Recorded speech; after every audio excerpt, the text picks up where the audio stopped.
Folks, welcome back. What is happening? I am Eamonn Mahood, joined today by Eamon Kane O'Kane. Eamon, I've known you from the amateur days, but I'm just going to run through it here quick for those that don't know.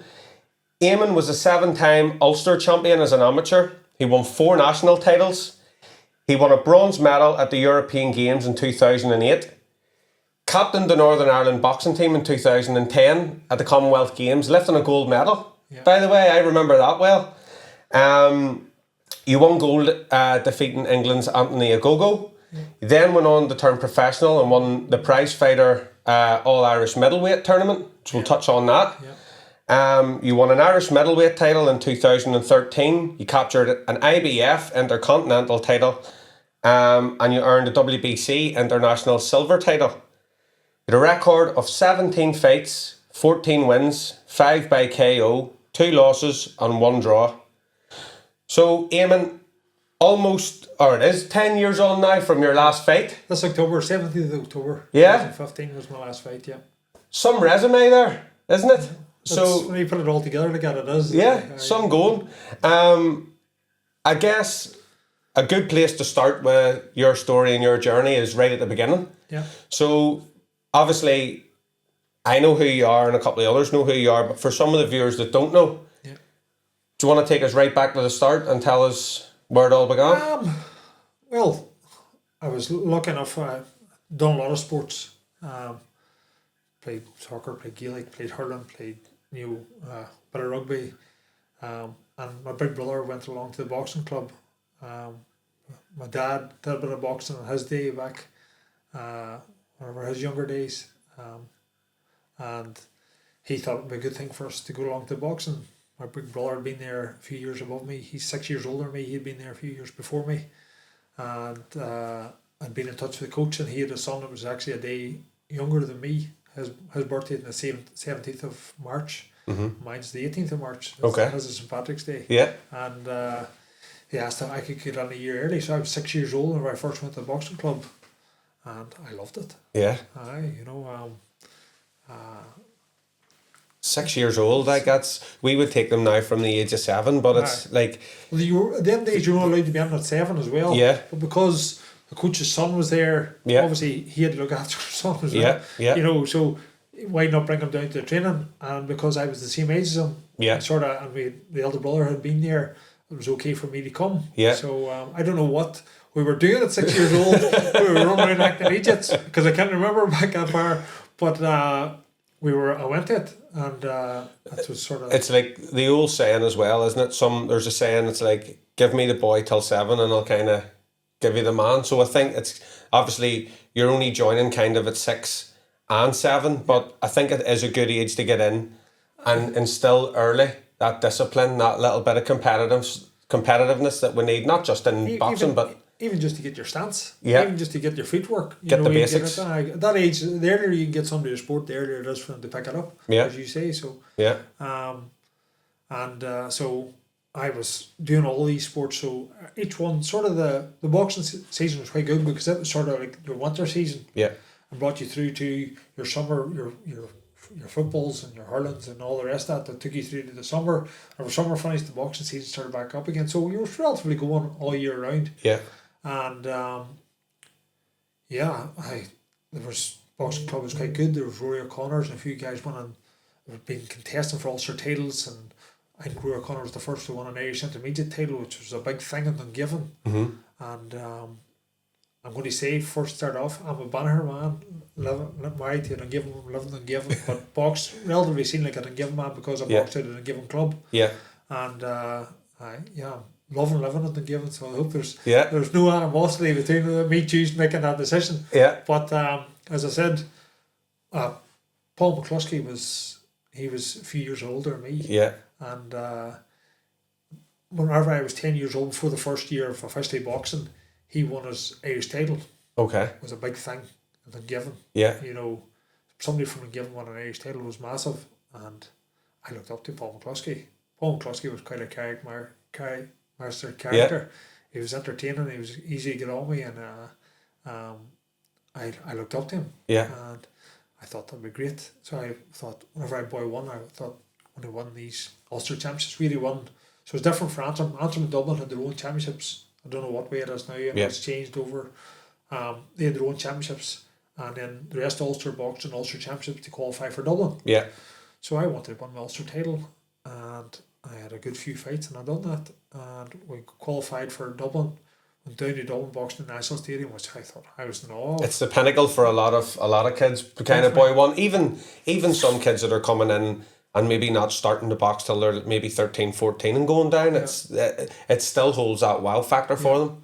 So it was like a building, a massive building. It was set it was set perfectly for a ring in the middle and the tiered seating, and I got down. I got beat in the semi-final. I was justifiably beat, but I had the bug. From then on, I wanted to win the Ulster title. So I wanted to get down to Dublin. I wanted to win an Irish title. Yeah.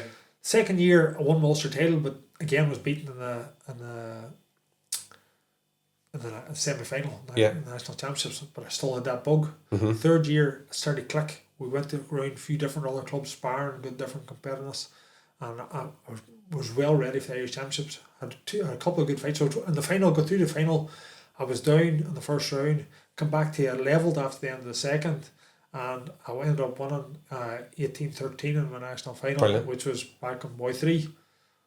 I won a national title then. I was unreal. Now there was Gaelic games around that time before won the national title, but they just stopped that year. Yeah. So I didn't get the box for Ireland, but then was the next goal. So for me, it was like there was always a target ahead of you that you hadn't achieved that you wanted to achieve, and for that I wanted to box for Ireland. The next year I didn't win All Ireland's boy 4, but I got down to Dublin again. Boy 5, or Youth 1 should I say, boy 5. Youth 1, I got down to the national final again, but it just didn't click for me. But we made an emphasis, went around, got extra sparring on Youth 2, and I put it all together, and all clicked together again. I won Youth 2 title. Yeah. And was delighted at that stage it was the Gaelic Games, and I really wanted to box for Ireland.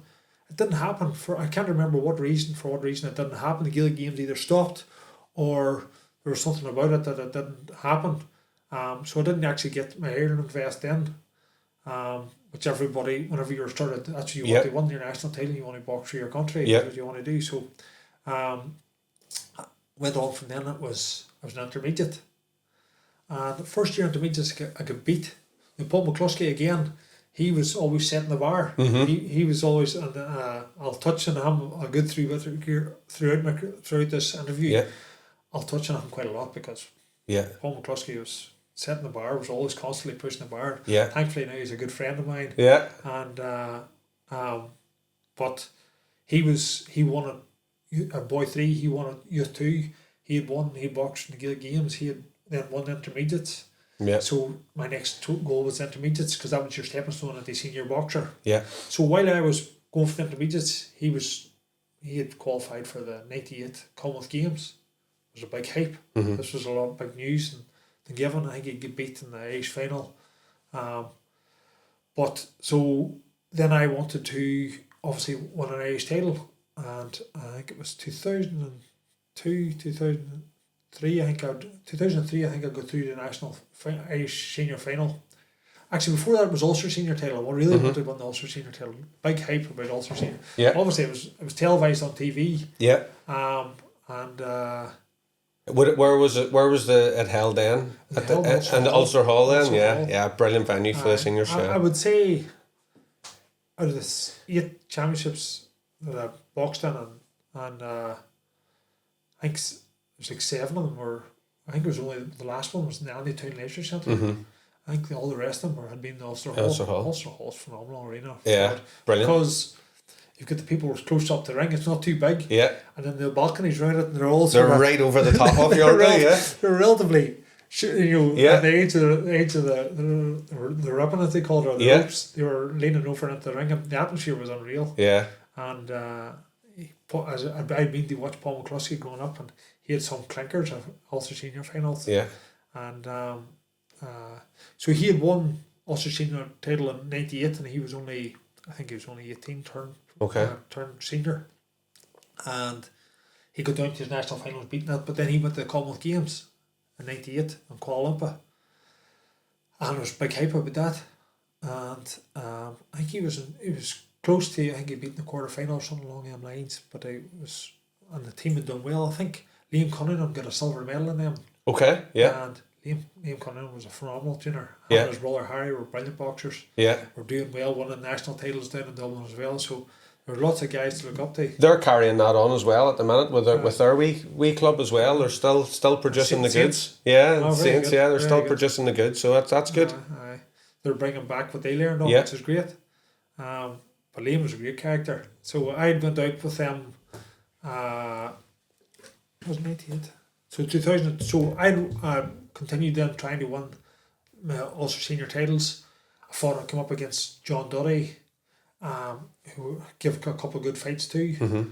And in the 2002 Commonwealth Games year again, which was in Manchester, I fought Jared McCauley. Yeah. Now in the semi-finals, and it was a good fight. But Jared was a talented boy. He'd won. He's the same age as me. He won the Irish title every year on the way up through. So I was conscious of him, and I was back in the light middleweight category. He had bumped up from welterweight to light middle, but light middleweight was my weight, which was 71 kilos, and he was a very good inside boxer. Now, if you're telling styles of boxing, I loved inside boxing. I loved toe-to-toe fighting. Yeah. You know, Paul McCluskey was very good at the game of tag. Yeah. You know, very elusive, hands down, low. Mine was in tight, hands up. I loved that. Yeah. And Jared McCauley was the best at it at that stage. And we had a good fight, and he beat me, and he went on to get picked for the Manchester team. Now, we knew it as the dream team because the Paul McCluskeys, Jared McCauleys, Conor Carmichaels, Liam Cunninghams, all the stars. We were expecting them to do big things in Manchester. And I was lucky enough with my dad. He funded for me to go out with the Commonwealth Games team to Cuba. Okay. Out, and that was their... Whenever you think about it, it was the wrong thing to do because the Commonwealth Games were in Manchester. They had to go to Cuba to get acclimatised. Now, the training was great. Yeah.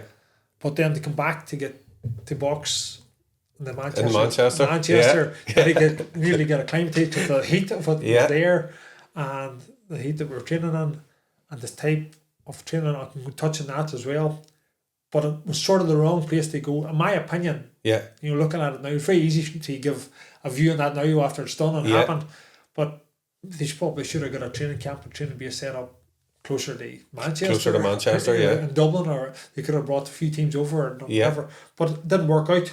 And none of them, they relatively all got beat. I think there was one person won one fight. I think that's Jeepers. The rest all got beat in their first fight.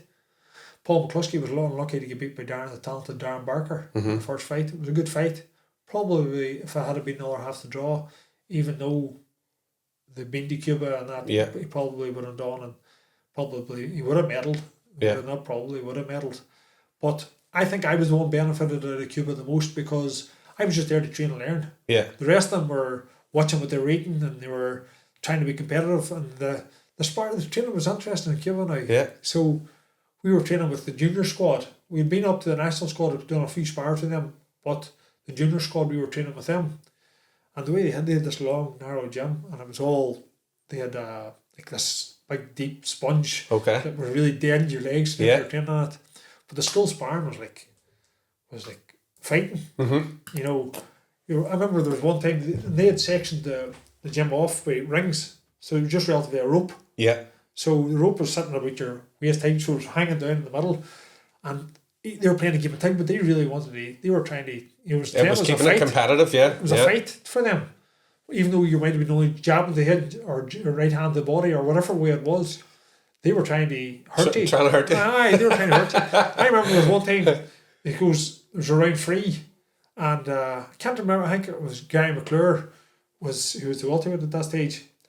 He went back, and sort of his ass touched the rope, and he sort of fell over. And the Cuban was over and top him. Kept going over him? Kept over, and he was trying to punch him in the ground. That's the way they looked at it. It was a fight that was there was until the referee said stop. Break. Stop, you're still throwing. And I think none of the coaches had seen it because there was that many boxers on each ring. Yeah. You know, so but it was definitely Cuba was an experience.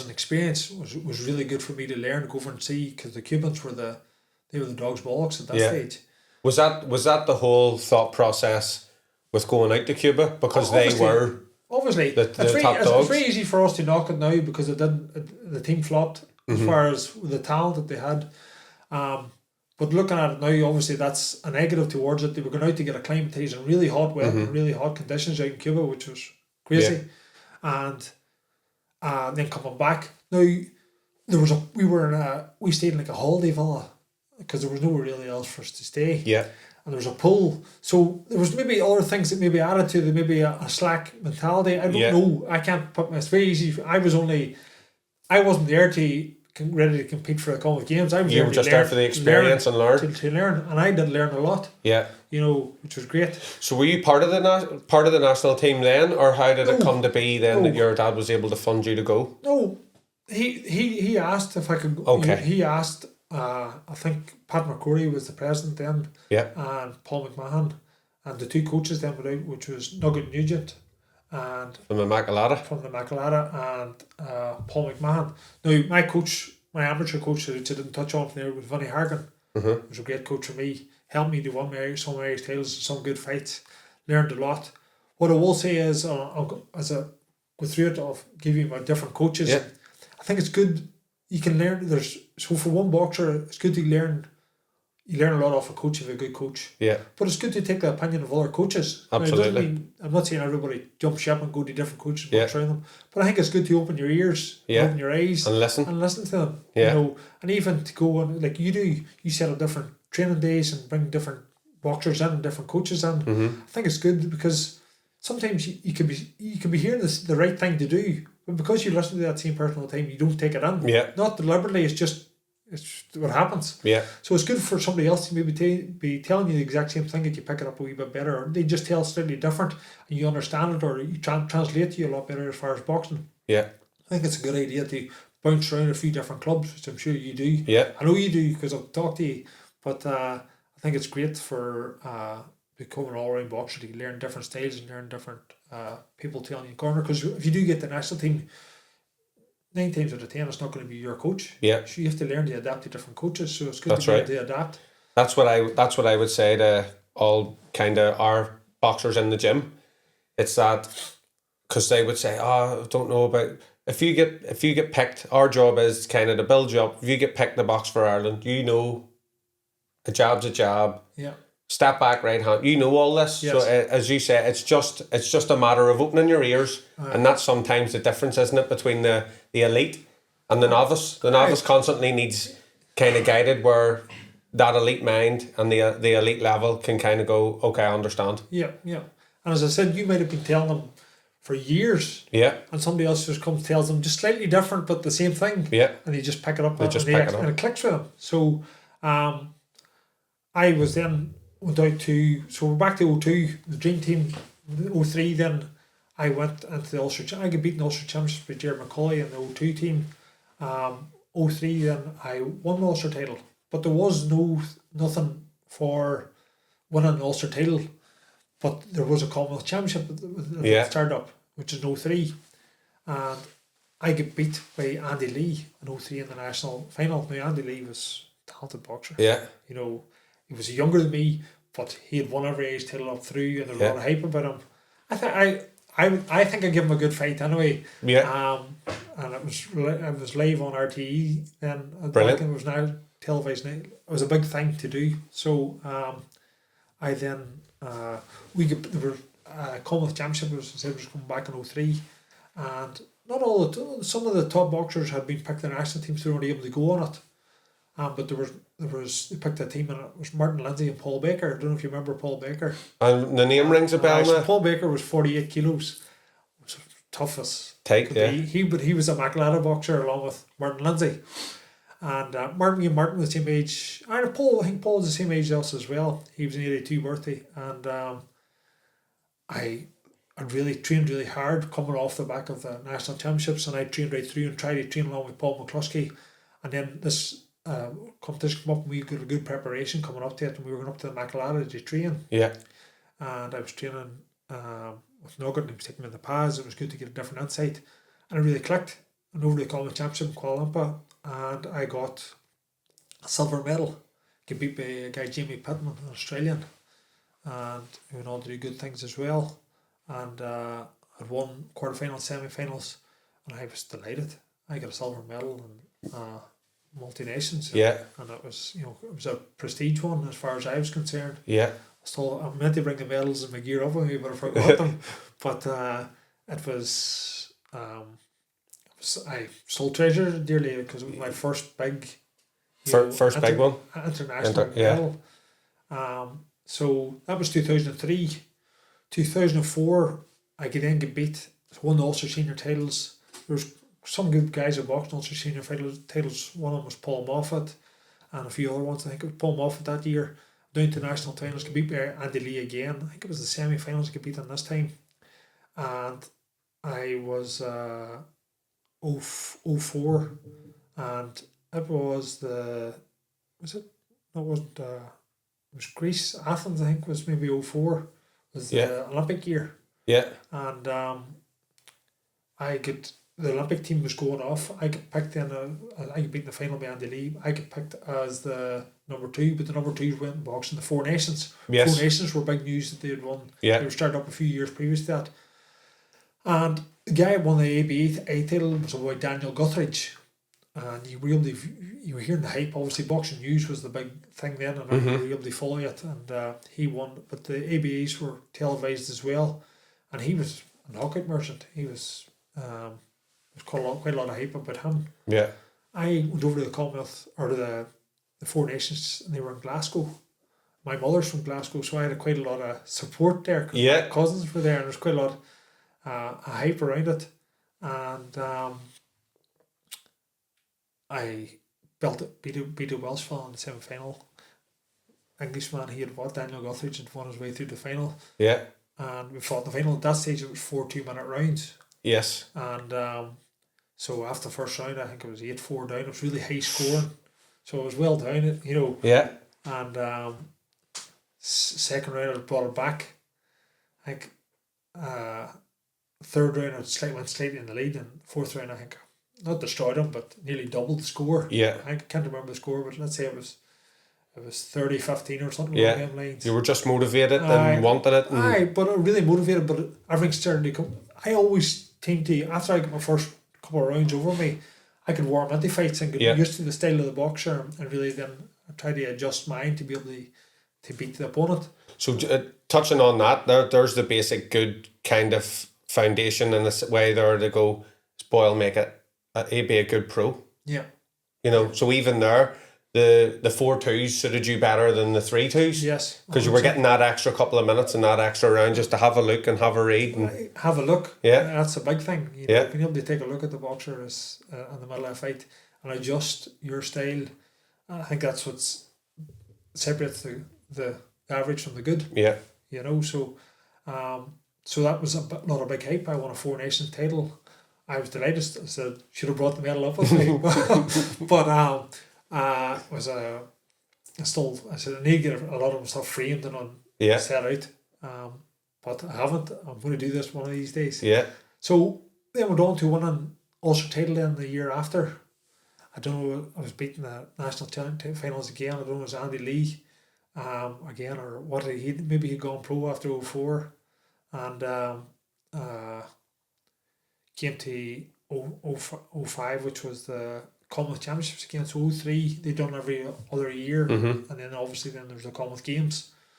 05 was the Commonwealth Championships in Glasgow. So Glasgow was a good city for me, obviously, because I'd won the Four Nations in it the year before, and in 05. So I fought my way through, and it was James DeGale was the guy, an Englishman. Yeah. Got to the final, and we both fought each other. It was a close fight. James DeGale was very talented. Mm-hmm. Did he fight? He didn't fight McCluskey, did he? No, not James DeGale. Darren Barker. Darren Barker fought him. And that was who beat him in the 02 Commonwealth Games. As I said, if they had been the other half a draw, I think Paul would have gone to get to the final as well, because I think they were the two best in the weight. But that's my opinion. But so, as I said, 05 then was the Commonwealth Championship. We fought James DeGale, lost. We fought our way through the final, lost in the final. But again, I still cherish the medal, still have it at the house. 06 was the Commonwealth Games year then. Because I didn't qualify for the 02 team, which Jared McCauley beat me for, I really wanted to go to the Commonwealth Games. And I was lucky enough to win the Ulster Championships. And I got picked for the Commonwealth Games squad. And it was a good team. So we had the two Hamills, TJ and Dermot. And there was a couple of good other boxers as well. And I had fought my way through the draw came. Now, it was out in Melbourne in March, so everything was really early. What was preparation like going out to Melbourne? Did you just have to go anywhere to acclimatise for that? Or where did we go? No, we actually went down to Dublin. Was at the time. Now, we probably should have went out somewhere a bit closer because all our teams had. Yeah. So again, 02, I think they were saying, no, this time we're doing a base at home because they made the mistake going out to Cuba and coming back.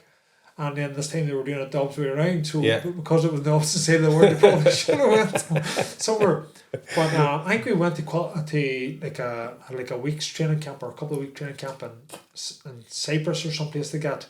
But there was no other teams there. Yeah. And there wasn't a lot of competitiveness other than the guy T.G. Hamill, who was the weight below me, unbelievable boxer. Yeah. And there was other weights that were competitive.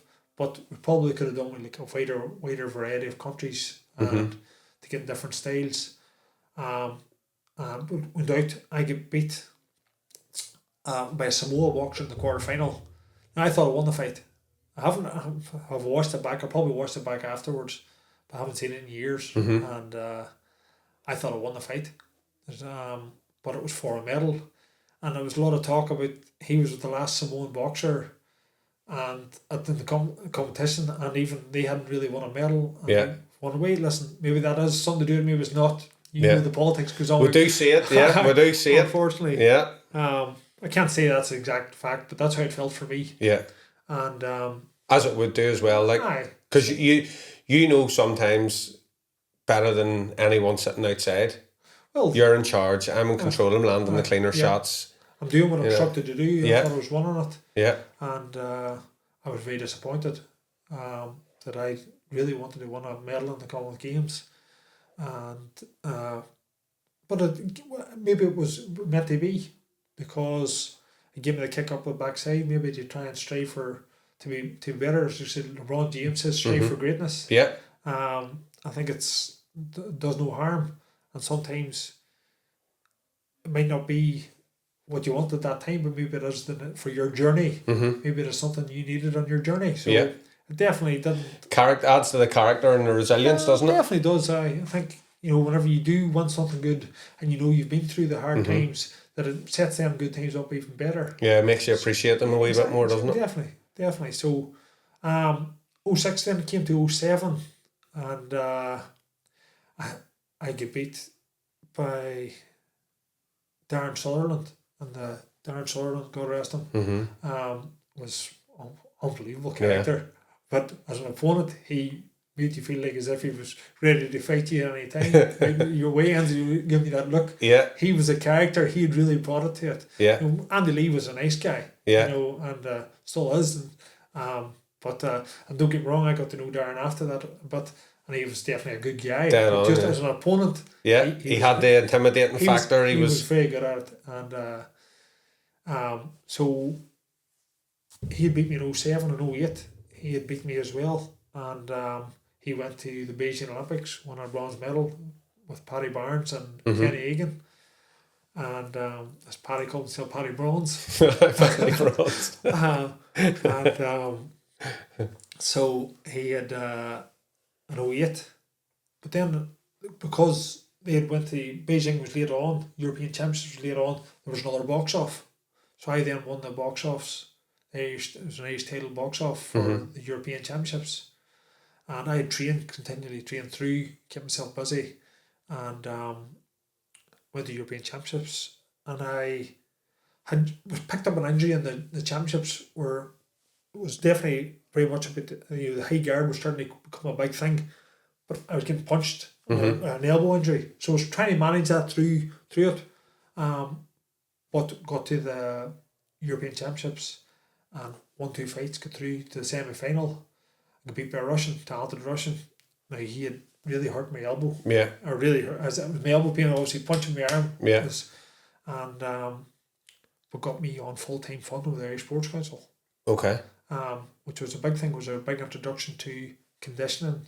We had strength conditioning. That's you a full-time athlete now? Full-time athlete. I was funded as a full-time athlete. Now, in between times, and we bounced back as we was before that, I had been, thankfully my mother and father had kept me through my education. I went to Gee College, which is part of the University of Ulster. Yeah. And because I had won Ulster titles and different stuff, I was able to get a scholarship. Very good. And that helped me. There was an introduction to strength conditioning there for the first time. But whenever I got into the national team, it was a big thing. Yeah. Now, in boxing and getting a scholarship, I boxed for the University of Ulster in the British Championships.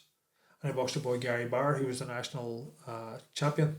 Wasn't a national champion at that time, won it a few years later, was a talented boxer. But I remember there were 6 fights. And what was it? 6 fights out of everybody that weighed in, and now there was universities from all over Britain. Yeah. And trust me, to pick an English international talented boxer, but it was the fight of the tournament. Yeah. Because I was relatively it wasn't the number one in the country, but it was number 1, 2, or 3. Yeah. And it was a fight, and thankfully I won it. And I remember some people come up to me years ago, it was a barnstormer between the two of us because he was a big hitter. He went on to be a pro at silver medal. I was middleweight. Yeah. But so he was bigger than me is the point I'm getting to, but we were middleweight 75 kilograms in, which is relatively super middle because that 76 is super middle, 73 is middleweight. And so I won them, got me a scholarship at university. University was really good for me. The conditioning, being able to be, the scholarship was really good for me because I was able to then continue my studies, but the lecturers were able to know that if I had nothing in time, it wasn't because I was out messed about, it was because it was possibly we had a competition. Or I was in a training camp of some sort. So you got that wee bit of wee bit of privilege there. Yes, privilege is right. Yeah. And it was very good for them, and they were definitely good at promoting the sport. The University of Ulster, and I'm sure still are. Yeah, they are, yeah. And so bringing that on then, I did. Thankfully, I got a degree and a master's in computers out of the University of Ulster, and then I went on to just going back onto 08, one of the bronze medal, got me a full-time funding, the Irish Sports Council funded athlete, was then took the conditioning to the next level because it wasn't just come a couple of times a week. You were there Monday to Friday. Yeah, home at the weekend. Home at the weekends, but you still obviously ticked over. But you were then you had a program. Yeah. You had your runs, interval running, which is sort of the amateur style boxing. One day you're conditioning, one day you had your boxing session every day. So it was alternated then. So with the conditioning and the running sessions. How many conditioning sessions would you have done a week in terms of like your strength and whatever, 2 or 3?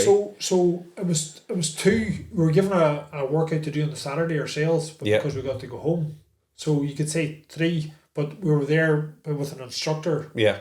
Which was 2 times a week. So we were down on the Tuesday morning or Monday evening. Sometimes Tuesday morning, we'd have done our boxing session in the evening. We'd done the conditioning, running next morning, boxing session. Yeah. Strength conditioning next morning, boxing that night. Then you'd done boxing on a Friday morning, and then you would have been on home. But it was great. You were training like a professional. You know, with all the top people educating you is the best way to do and getting us fit and getting maximum out of you for the 2. I think it was 3 3s. 3 3s. So it was coming in, wasn't it? Yeah. So it was bringing it more to the pro style boxing. Then what happened after that was, as the scoring evolved, and it'll still evolve, do a full circle again, come back to low scoring, high guard, which really suited me. Yeah. It did. It benefited a good load and was a bit of a disadvantage to the others, wasn't it? Some of them really struggled with it, I remember, Now, they got it eventually, obviously, going on, but it was a struggle sometimes with just to kind of stand. And as we call it, in the pocket. In the pocket, yeah. So, it was right up my street.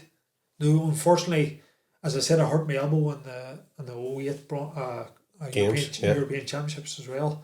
And it was, 09 was a relatively a dud year for me because I was trying to box. Rehabilitate it as well. I was trying to rehabilitate and box through it, and I was nearly counteracting. I probably should have missed out in the Irish Championships and the Ulster Championships, but I didn't.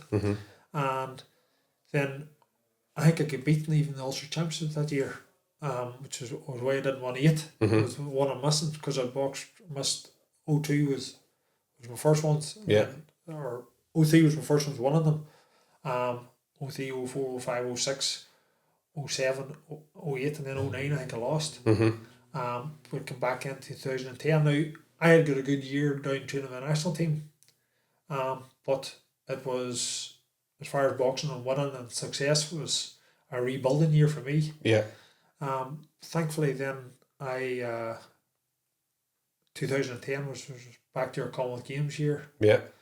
And I never won a national senior elite title, but I'd been in quite a good finals. I beat with Darren Neal, I think, that year. And then he was going to, and we're back to 010.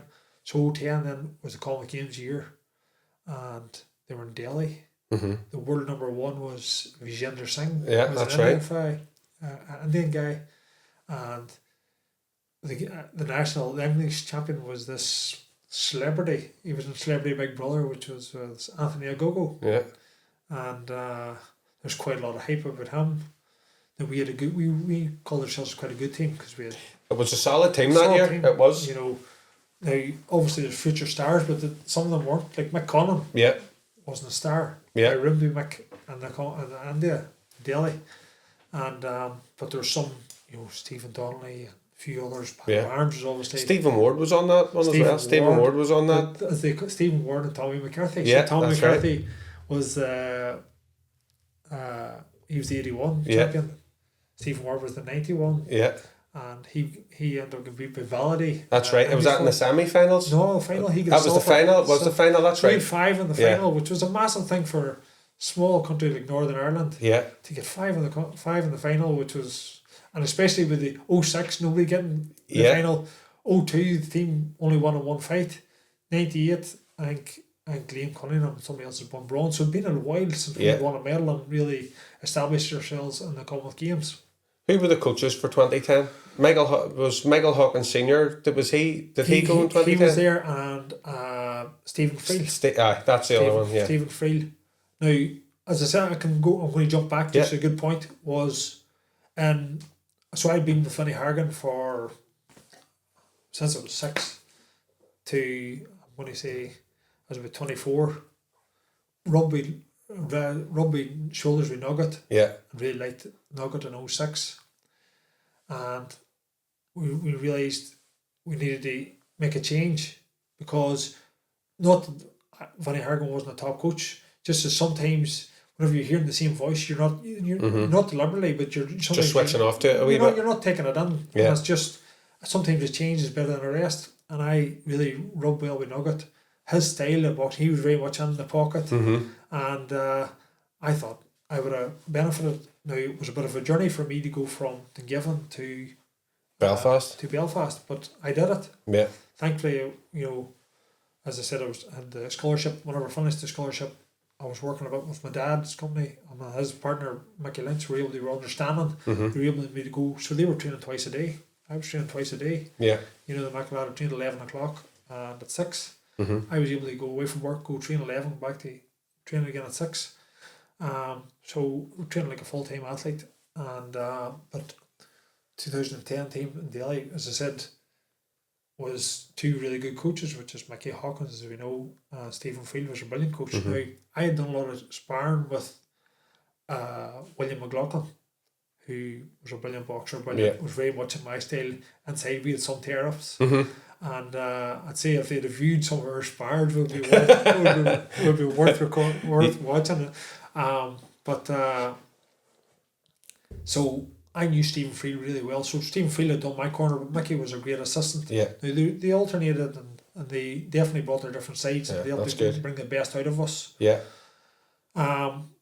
But as I said, everything clicked, and the draw came out, and sometimes the draw can be everything. As I said, Paul McCluskey got Darren Barker in the first fight. Yeah. I was really lucky. The two of them would have got it, they probably would have got the final. Yeah. And sometimes a few fights under your belt, you don't know what could have happened. Could Paul That's McCluskey right. beat Darren Barker that you don't know?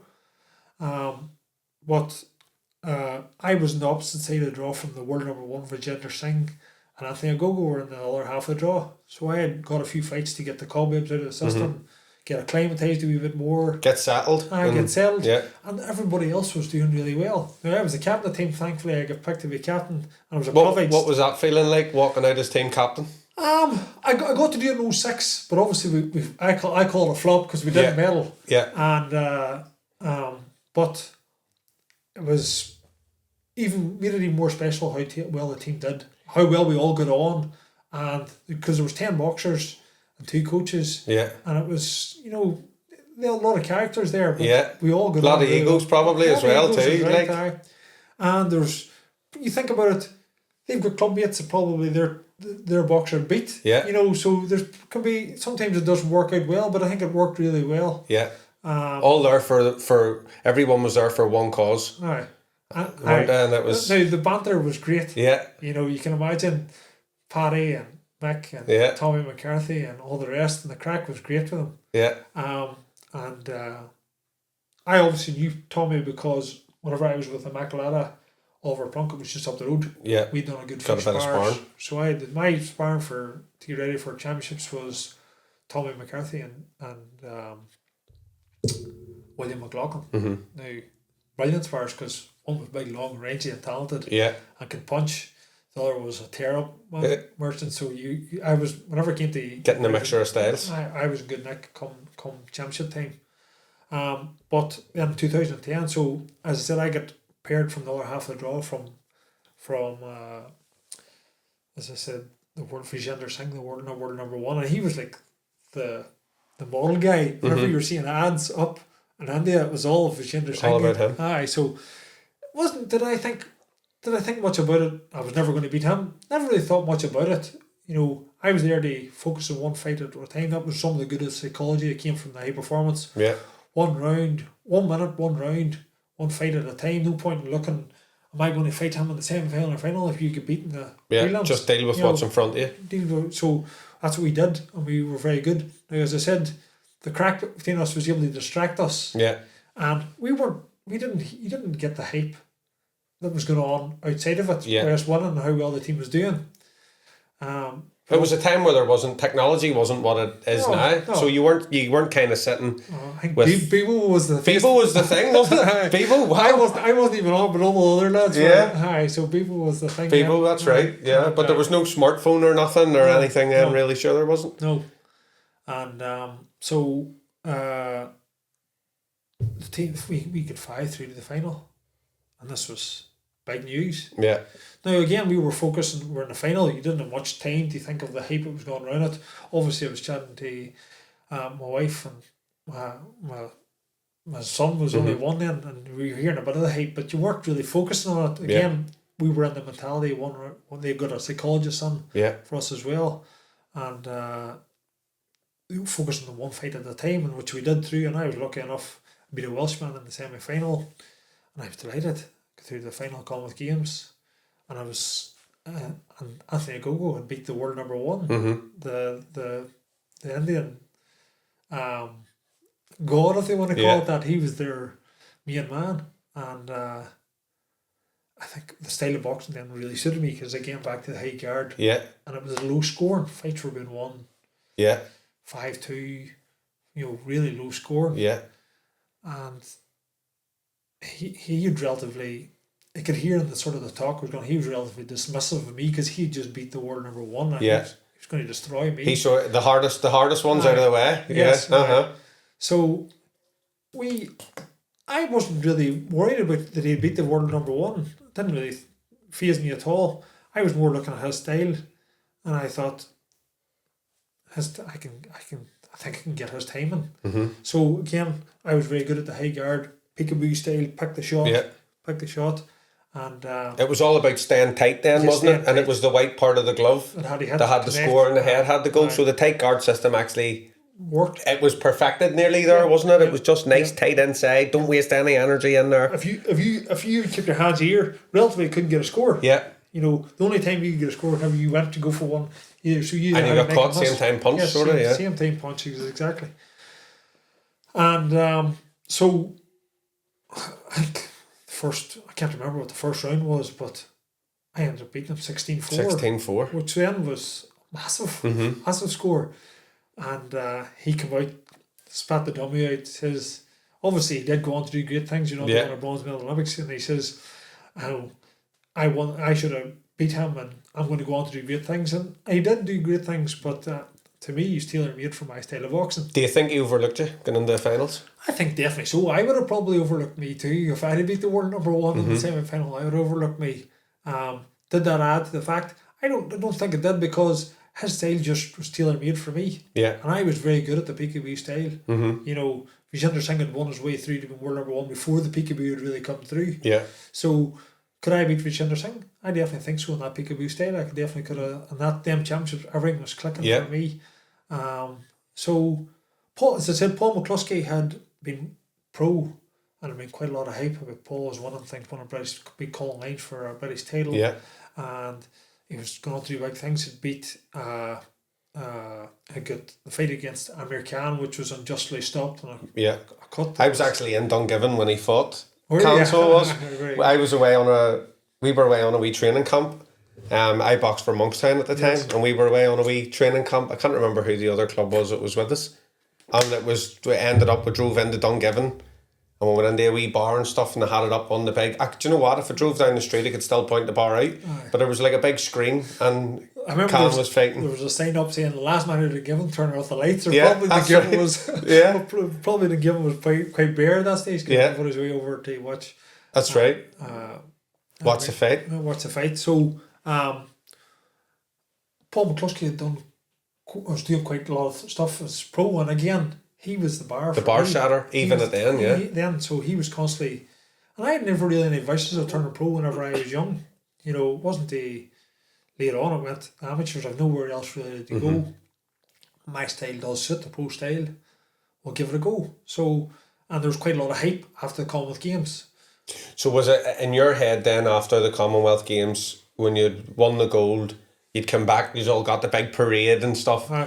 Was it in your head, were you kind of thinking then it's like now could be a time to go, or did that come a wee bit after? Or? No, I think, as I said, there was a draw about being a pro boxer, and obviously then, and Paul McCluskey again from a small town in Dungiven was showing me that somebody from this part of the town can actually win these big things. So he was as I call it, the bar setter, and I had obviously done a good bit of training with Paul coming up even before he'd gone pro, and me and Paul got on really well, and still do, thankfully. And he was so when you turned over, McCluskey was up with John Breen still at the time, was he? Yeah. So there was quite a competitive gym there with Eamon McGee and Neil Sinclair in there, which was obviously a great thing to be in as well, because the competitiveness in the gym was going to bring greatness out of each one of them. But Nugget Nugent, I had Martin Lindsay in the Immaculata, so he was a pro, and I was Nugget, as I said, was a phenomenal coach. Still is. I know he doesn't do it anymore, but his boxing savvy was brilliant. And he was right up my street, and he was very good into conditioning as well. So you'd have done, before the science of conditioning, he would have done it. So you'd have done interval running, because he knew it was very like you'd a 2 or 3 minute round. You had to burst, you had to empty the tank, you had a minute to recover, and then you had to do it again. So we were doing interval runs back then before it became a big thing. Became a thing, yeah. And it was so I then turned pro I was for turning pro, and as I said, my wife, his uncle, my wife and Paul McCluskey's wife are first cousins. Yeah. So Paul McCluskey's father-in-law, who was a businessman, was his manager. And Paul McCluskey was fighting on Sky TV. And so he was then looking to set the ball for me to go professional. I wanted to go professional. I asked him, could he help me out? But in between times of me starting to get ready for the pros, World Series of Boxing became a thing. So Dominic O'Rourke was then asked, was there any boxers that would suit that style, and Dominic O'Rourke put me forward for the World Series. Now, that was a good taster, kind of a good introduction, kind of segueing out of the amateurs into kind of the pro. Well, to me, it rubber stamped that I should have been pro a long time ago, because it was right up my street. Yeah. We were the 3 minute rounds. Obviously, we were 3 minute rounds as an amateur then, but it was 5 3 minute rounds, so it was a big step up, because it was nearly close to being double the amount of rounds that you were doing. Yeah. And it was no headguard, no vest, and it was they had these 5 world teams, and it was the Dolce Gabbana Milano Thunder team that would come in, and they were looking for boxers. Now, I went over for a trial and a CC, which was their Italian training camp. Yeah. And now their number one boxer was a Ukrainian guy, Sergei Deryanchenko, who was brilliant, class. And but the way it was the number one boxer fought at one show. The next show was too close by, so the number 2 boxer fought. So you could choose which boxer. The team could choose which boxers fought in which shows. Yeah. But they had a guy, Luka Puda, and he was the number 2, and me and him went over and sparred, and I had a really good spar. And they drafted me in. Now, it was great, because to me, you're treated like a celebrity. Yeah. Yeah. You were in Dolce Gabbana gear. Still have it at the house. Yeah. And it's framed. It's framed. if you could have big long coats, they're now, to them, were ahead of the fashion, but are now fashionable now. Yeah. You know, and I remember us going to, we were given a specially fitted Dolce Gabbana suit. So the Dolce Gabbana tailors come out and fitted us. Coats, trainers, training gear, bags, suitcases, everything we got. We were put up in a 5-star hotel, went down and trained in this professional gym, and it was unreal. That's class, isn't it? So I fought a French guy. Yeah. And now the French guy was known to be a good boxer, but this was now in professional boxing. This was now like professional boxing, no headguard, no vest. Yeah. And he was long and rangy, but I was rough and ready for him, and I went on great performance. Now at that stage, Dolce had actually come to one of the fights, and I won him, stopped him, guy in the 3rd round, and caught him the right hand bowler's nugget, but I called the right hand over the top, and the fight was stopped. Signature punch of yours, wasn't it? Signature punch of mine, as we found out later on. But it was a nugget nicknamed it the bowler. So he says, imagine as if you've got a bowling ball in your hand and you had to throw it. So you had to bring it behind you and bring it forward. So that was relatively where you got the leverage from. Yeah. And now I would like to have been a bigger puncher. I think whenever I done one of my later knockouts against Alvaro Guiona, I think the commentator says, Kane not known to be a big punch. Yeah, big that's right. So Barry Jones actually it was that said it. So I was strong, and I was a come forward fighter, but I would have hurt you with a punch, but I wasn't knocking you out. Yeah. And now that comes down to my technique. But whenever I threw the bowler, my technique was good. And whenever I landed, obviously, if people could see it coming, so you had to time it right. Yeah. I like to do it whenever I knew they were coming on to me, and they were just about to relatively throw that same, even a 1-2. Whenever the jab was coming, the right hand was coming after. So I sometimes took the jab to throw the right hand over the top. Yeah. Get yourself off the line as well when you're pulling over. Yeah. Head off the line, exactly. That's good thinking, yeah. And you're bringing your body weight across from one foot to the other, which is transferring the power. I caught him the shot and stopped him the 3rd round. So I remember going out after it, and you're introduced to all these people, because it was a big thing, me stopping your guy in Italy, and I get introduced to Dolce. I was thinking, this is great.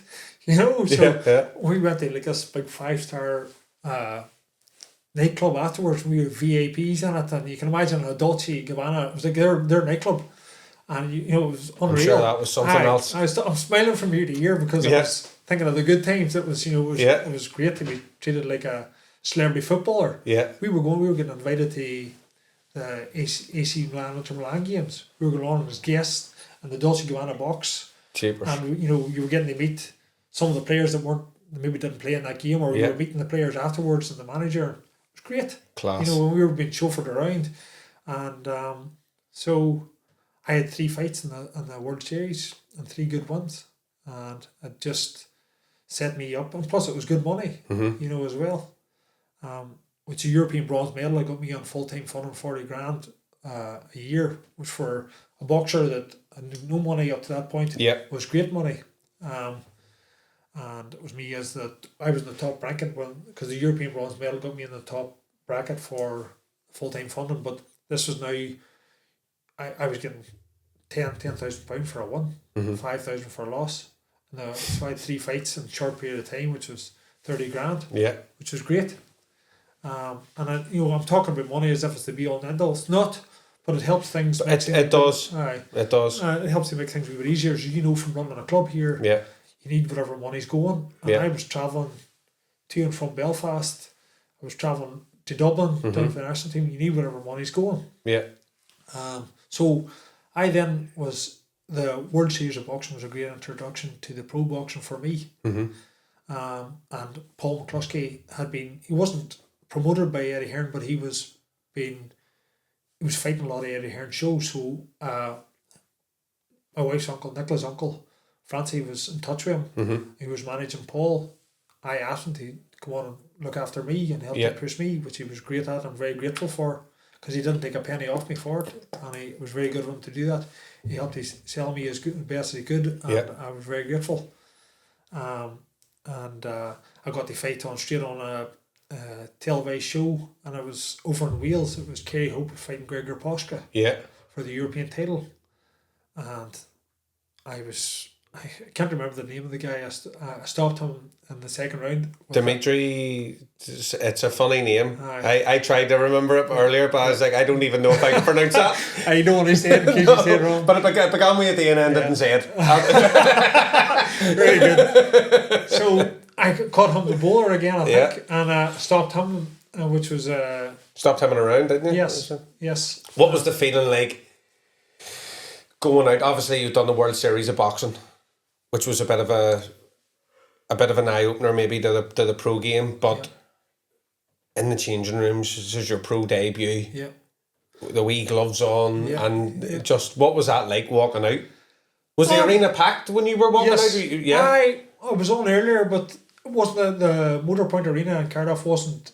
It was quite very much like the National Stadium. They obviously went up more seats, but it was very close knit. But it was for the first time you're walking out. Well, I had that with the World Series, which was they had it televised. But it was Sky TV this time. And you're walking out with them, and you're getting interviews after the Age of Ring, and there's the boxing newses and on obviously the Sky, and that's a big thing. You know, there's lots of things to take in. Not to get overawed by before it, because you had to give a performance. And not to get carried away with the hype that goes on after, because that's right. You're coming back to a bit of hard work, dedication after it. So that's right, because it would be easy, and it is easy to get overwhelmed. It is with the occasions, isn't it? Definitely, with all the hype and all the thing on TV, it's very, I think the good thing about a lot of the good boxers is they never let that wasn't a big deal. The only thing that matters is back to psychology. The next minute, the next round. That's it. It's the only thing that matters. And if I went out and flopped after that, all the rest of that was pointless. So you really had to. There was actually more pressure on you to work harder and do better. For me, that's the way it was anyway, because I didn't want anybody to, not that anybody to think, I didn't want to let myself down or my family down, who I might touch on as well. I'm very grateful. My mother and father were always brilliant to me. Big support. My mother always said to me as we were growing up, she said, now if I think you're going to go professional, I'm not going to wash one stitch of your clothing. So Mum was, sorry, I'll let you down. And then I hadn't planned to, but it ended up that way. But I'm very lucky for the parents that I have and the family I have, because they went all around the world to support me. And were always very good when I was younger, running me in and out, the other brothers and sisters running me in and out of trainings. And always knew that they had my back, and I still do. So and that's nice you touch on that, because they're the unsung heroes of it all, and most people's stories, aren't they? Definitely. For the money that they put in, my mother and father, to the clothes that they wash, to the food, to all the grumpiness that goes with it, and the brother and sisters to have their support. They've got their own lives to live. Yeah. They don't need to be. But I was grateful that they had my back. Yeah. You know, and it's nice to know that there's people there that have your back. Yeah. My wife, we started going out when we were 16. So she was well introduced to the boxing. She went up through the highs and the lows, and I'm so grateful that she was able to be understanding, because I was away. It's not easy for the other halves either, because you are away. That's it, and the mindset and kind of whether you don't mean it to, but your mindset and kind of attitude changes a bit, especially the higher up you're going and you're in that hostile environment. The pressure, the pressure that goes along with it, and making weight, you know, and if there is a loss, you know, the downs from it, the psychological downs from it, and it was good for them as well as that whenever there's the highs, to know that you get carried away with yourself, because if I had got carried away with some of my wins or some of the titles I won earlier on, I might never achieved what I did later on. Yeah. So, you know, without them there, I definitely wouldn't achieve what I achieved, and without, you know, having some people that were around me were understanding, you know, like my wife, like my family, that was great. So, as I said, I'll jump back and forth, but they were, I know I wouldn't be where I was. I wouldn't achieve what I was without them. Yeah. So we got our first win as a pro. Yes. So, first round knockout. Yep. You got your interviews and whatever after that. What came next then? I think it was a fight in where's Lisburn, is it, or someplace together. Was that a 4 or a 6 rounder? It was I can't even remember. What was 4 or 6. I think I won up best. Because you went into 8 rounds pretty early. Yeah. As well, it was like your 3rd or 4th fight. Would it have been first 8 rounder? So, I had prize fighter come up shortly after that. Yeah. So, relatively, prize fighter was supposed to be, if you didn't stop anybody, it was 12 rounds in the one night. Yeah. So it was like you're boxing like a professional fight. Now, yes, you were getting the good long rest in between time. What a show, prize fighter! Just talk about that for a second, because the platform it gives you unbelievable. But as well as that, for me, coming from the amateur style, the World Series boxing, you know, the short bursts up and down, so it was really suited me, and obviously not good Nugent and his knowledge to the game, as well as that. When he bounced back as well, the conditioning coach of Paul McCluskey had was a guy, Oliver Cummins. Yeah. Now, there are great coaches with the Irish Sports Council, but Oliver Cummins is next level. Still is. He's doing great things with lots of teams down around their way, and lots of schools. But he was brilliant. Yeah. Brilliant for me. And if I didn't have to work as much, I would go train with him more often or now. But he was great into nutrition, the conditioning, you know, help guide me in the type of runs I should be doing. Yeah. Different stuff for the different rounds and working my way up through my career. I then prize fighter. So we're about five or 6 fights in then? No, it came pretty early, didn't it? If you look at boxing, I think I had possibly 2-3 fights, and I think then it was prize fighter. It was in the prize fighter.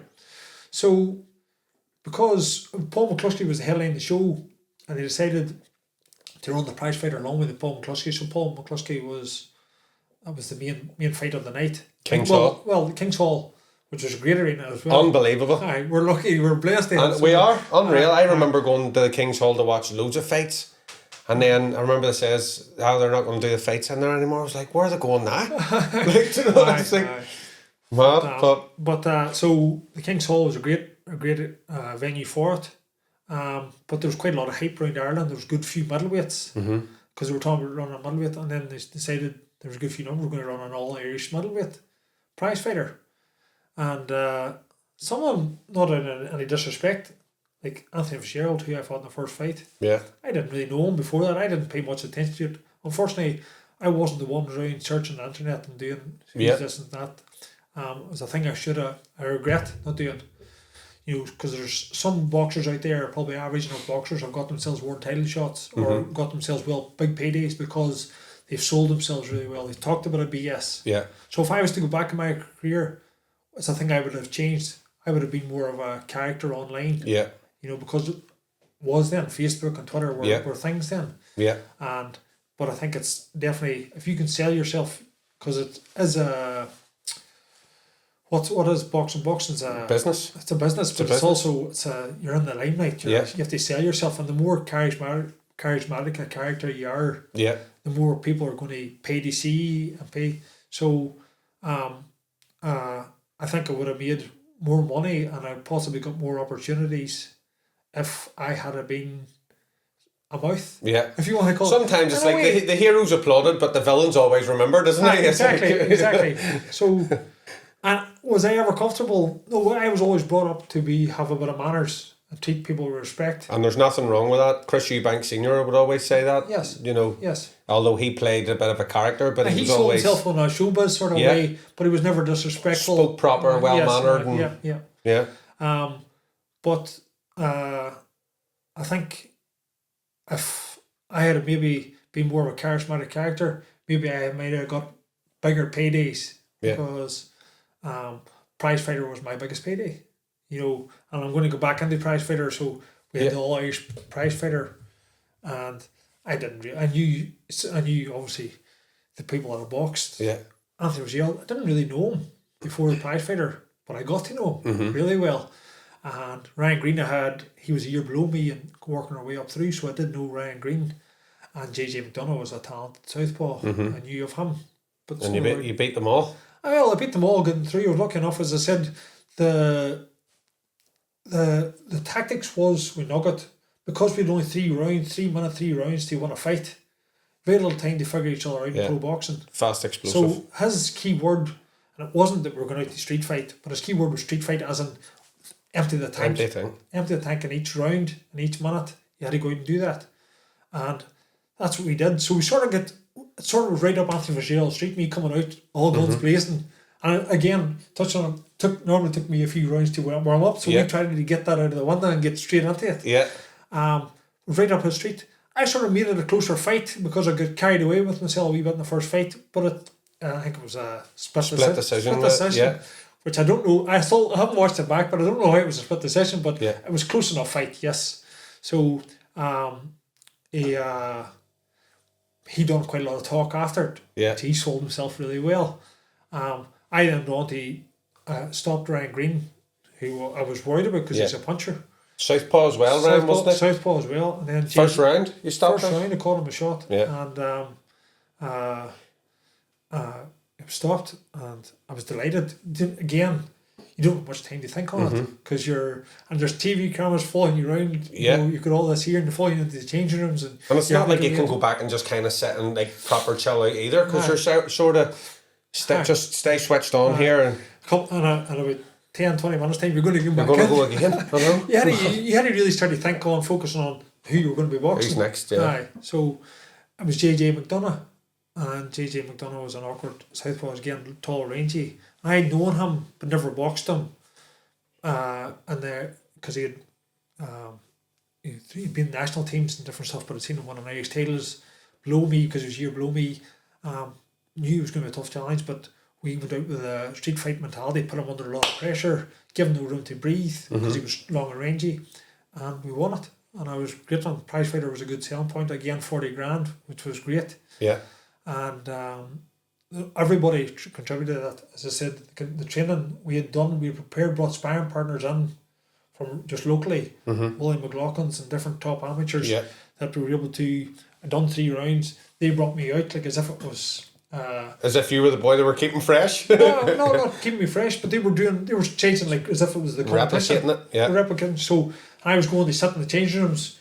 No top on, coming out with no top on, you could go cold, trying to come back in and do it again. So it was really good to. You were no stranger to the sort of system and the setup at the time it came. It's all about the conditioning, isn't it? It's it. And then, body and mind. And as well as that, he would have done, before the science of strength conditioning come out, Duncan was doing them interval runs. We were over in Falls Park doing them interval runs. And over a few of the bridges over there, the motorway, and running up and down the steps and different stuff like that. Yeah. And created it more like the rounds, got it more up and down. And as I said, it was great to win the prize fighter, a good selling point for me on Sky Sports. Again, I think it was too nice, being respectful, but I would have been respectful outside the ring, but I think on the TV I probably should have sold myself a wee bit better. Yeah. Because you're essentially a product, aren't you? You're when you turn professional, essentially you're a brand and a product. The opportunities come by people wanting to tune into you on TV. So if you whether because they like you or they want to see you getting smashed. Exactly. That's it, yeah. So I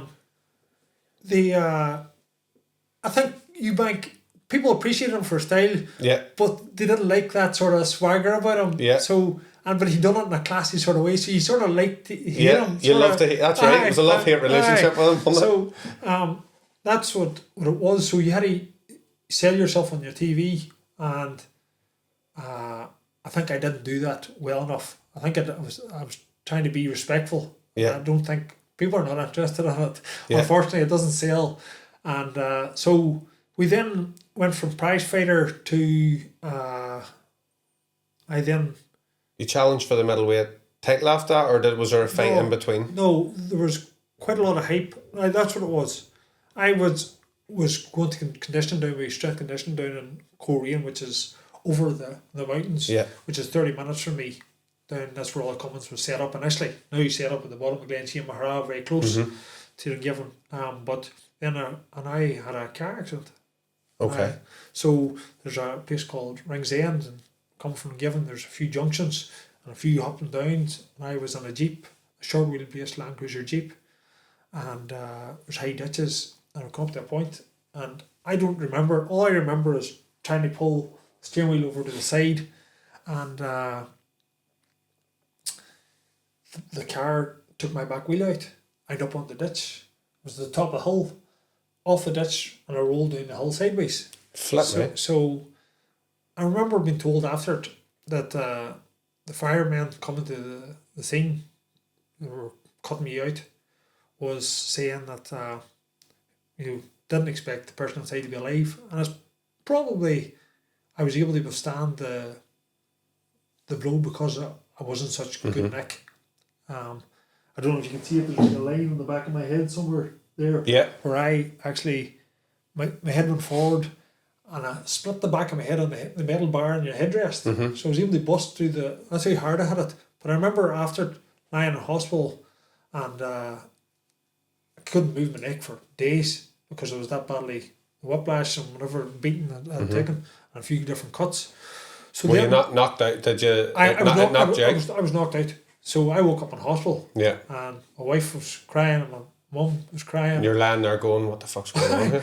You know, what happened? I'm not at strength conditioning training, or what's happened here? So did I get knocked out in the last? What happened? Me impressed. What happened here? Right, one prize so it was, and I had been a pause between prize fighter and my next fight. Obviously knocked me out of my next fight. Yeah. And then I had to rehabilitise and get myself back to getting the aches and pains out of me and getting the cuts healed. And I got a short notice. John Ryder was fighting for a British title eliminator. Yeah. It was on a Darren Barker show, known as the Christmas Cracker. I was coming up, I needed money coming into Christmas, and I got an opportunity of a decent, I think it was £10,000, something along them lines anyway. John Ryder's opponent had pulled out, and manager thought it was, Francie Monaco thought it was a good idea to put myself forward. He put myself forward, and he says, well, he needed to sell himself, so I called him out a wee bit online. And initially it was meant to be for an 8-round fight, and then I was elevated to a 10-round fight, and I was relatively, and because it was being a final eliminator, I had to make the weight. Yeah. And I was well above the weight. This was like 7 days notice. 7 days notice, whatever way it was. Yeah. I had to really train my ass off to make the weight. Get the weight. Kill myself more or less. I remember going on, if you look at there's pictures I'm sure you can see online, I've got them somewhere on a computer. I was gaunt. Yeah. I was really pale. Yeah, we'll get them, fire them over. We'll pop them up at this bit here. And you can see I'm pale because I've really drained myself down to making the weight, and it was short notice. I always like to, I had bit of skin condition, and the sunbeds would have, coming up to a fight, would have cleared it up a bit. But you could tell I had very little time to do that because it was so white. And obviously you like to look a wee bit better on Sky TV whenever you did. Yeah. So we took the fight at short notice, killed myself making the weight. And again, the tactic was back to street fighting because he was an awkward southpaw again. Talented lad, very. He again, I think, could have sold himself a lot better. Now he did get the big payday against Canelo, but he done it in a quiet way. Now there's not often that opportunity happens. But very nice guy, John Ryder, very down to earth guy. But the British champion at that stage was Billy Joe Saunders. So this was a final gauge as a final eliminator. It was elevated from 8-round fight to 10-round fight, and I was killing myself to make the weight. Again, we didn't have much time to work on the southpaw style, so the tactic was just go out and barnstorm him, So Howard Foster was the referee, and I was on the Eddie Hearn show fighting an Eddie Hearn's boxer. And was I getting beat? I was probably getting beat, but it was very close. I made it really awkward for him, just by being a hustle and bustle, come forward style. And I got caught a shot, my head went back up and I was dazed a bit. And Howard Foster, to me, jumped on really quickly, stopped the fight. Now, at the time, I felt he'd done it on it was an Eddie Hearn show against the Eddie Hearn boxer. Wasn't necessarily making him look as good as he probably thought he was going to. But he was the investment. He was the investment. Yes. So I think, me personally, actually, I feel people might say I'm talking BS. I don't think you are. I've been involved a wee bit in the pro side, and it would. It's a business. Makes sense. It's a business. So, again, it was a bit of money coming up to Christmas. Should I have taken the fight? Looking on now, no, because I had to do too much. There was too many. It was taking too much in his favour. Again, with his awkward style, with his with it being him ready, he was to fight. Who was to fight? And the eliminator, he was to fight. I forget now the name of the guy, but he was ready for it. He was ready for that for a fight against an orthodox opponent. And as I said, our tactic was to go out, throw textbook out the window, put him under as much pressure as possible, which then was gassing me out a wee bit more after making the weight. Caught the shot, left me a wee bit lightheaded. Didn't think the fight should have stopped. It was beat. So therefore, how long after the accident was that? So the accident happened. I think it was the age of the summer coming into September time. My dad, my mum, Nicola, my wife can probably tell you. But it was the needed, because you have bills to pay like everybody else. That's it. The world keeps turning, doesn't it? And it was again. I was getting to sell myself on a Sky show. I believed I could beat him, and yes, I might have been a bit deluded under the circumstances, but I think that's 100%. A bad thing. I think that's the thing about a boxer. I think to be a good boxer, you have to nearly believe you're invincible, and if you have that weakness, you think, no, I'll never beat him, then you're never going to put yourself in them awkward opportunities, or either strive for greatness out of yourself, to better yourself to try and beat these people. So I gave it the opportunity to compete. Had he then rebuild.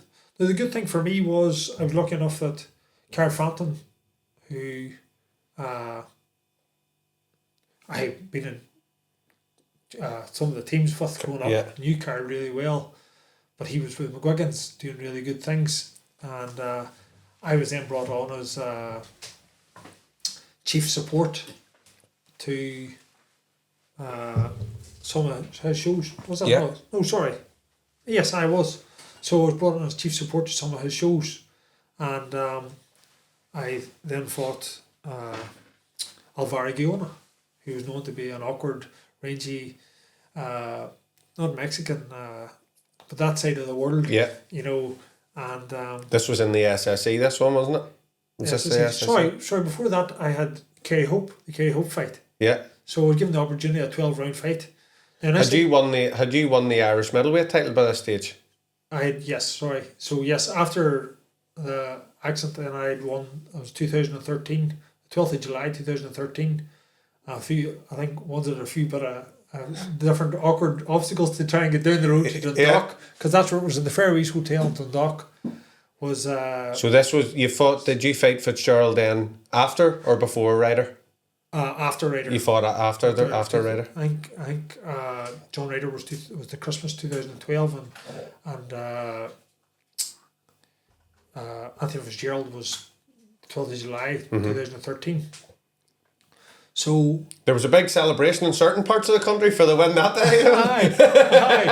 aye, but there was quite a lot of hype. Yeah. So sorry, let me go back on that. I'd taken the notice then, or I'd taken a fight against a guy on Carl Frampton's show. So I'd beat Kerry Hope. Yeah. I beat Kerry Hope first. Yeah. I beat Kerry Hope before I fought Anthony Fitzgerald, didn't I? Or did I not? I think you beat Anthony Fitzgerald maybe first, and then going on to fight Kerry Hope, I think. Okay. So Anthony Fitzgerald. Yeah, because Kerry Hope was for the IBF. Yes, it was for the IBF. So it was a 10-round fight for the Irish title against Anthony Fitzgerald, and there was obviously the history of what we had in the prize fighter. Now he was. Did you find you handled him better over the distance? You got a point deducted as well in that fight, didn't you? We did. We changed from Nugget Nugent at that stage. We felt as though we needed to make a change after the John Ryder fight, because maybe it was wrong to make that change, because Nugget was a brilliant coach, but we felt as though it was time to make a change. And Paul McCluskey was training with Bernardo Checa. And me and Paul were obviously very friendly from our amateur days back in St. Canis's. And again, the bar setter, and you're following on. Bar setter, and we're always friends, because his wife and my wife are cousins. We're living close to each other. We always were bouncing off each other. So Paul he was making a change from John Breen, and I was making a change from Nugget, and we went with Bernardo Checa. Bernardo's a brilliant guy. His brother Oscar Checa, they were great guys, and we thought I was looking at boxing from a different point of view, because they're more the flamboyant style. Maybe we should go down that route, and so first fight with them was the title fight against Anthony Fitzgerald, and he has again the history that was coming on with that from prize fighter. And he talked a great game, and at the weigh-ins and everything, he's looking to fight you. So the RG Barchi was there. So Bernardo was focused on my boxing. Street fighting was gone, and I was not to get carried away in anything that was going on with the stuff behind the scenes. So I had to be able to I had to be able to not control myself and box, and which I did do. Knew I was a better boxer than Anthony Fitzgerald, and we outboxed him. We didn't go, could have went looking for a stoppage maybe later on, but didn't go looking for it, because the focus was just completely boxed. So we won it in 10. That was your first time doing 10 rounds, was it? First time doing 10 rounds. How did that feel? Well, it was to do the John Ryder fight, was 10 rounds. But it didn't last, it was stopped in the 9th, I think. But it was the first time doing the 10 rounds. And I was in great nick for it. All the comments, and had me in great nick, and Bernardo had plenty of sparring, and I'd been sparring with Paul and a few different bits and pieces, and we're in good condition come fight time, and it was a cracker of a day. It was a scorcher, so it was, as normally the 12th of July normally is. But it was great, and we pulled out a good one. Got me ranked in the world, because the Irish title gets you ranked in the world. Can't remember what that was, but it was like in the top 15 or something along them lines. Were you feeling at that stage, this is me now, with the world ranking, I'm well on my way now?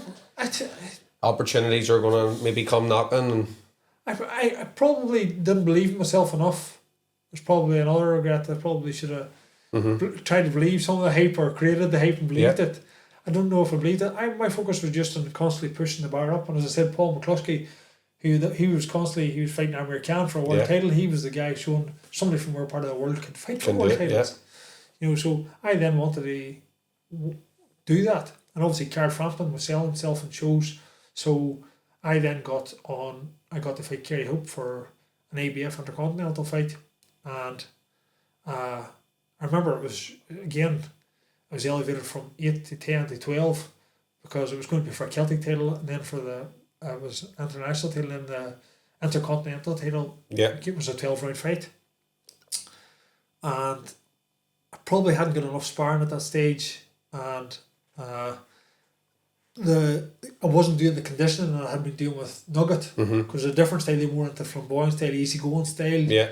And my style of fighting, I had to fight a bit. Yeah. So the 12 rounds was damn tough. And Kane Hope was a warrior. Yeah. You know, so Yeah, actually, we had a bit of a laugh when we had a wee Welsh team over. Yes, remember, and you came down and done the session. No, you beat Kerry over. You beat a lot of. He says he beat a lot of Welsh fellas. Yes, Stand back.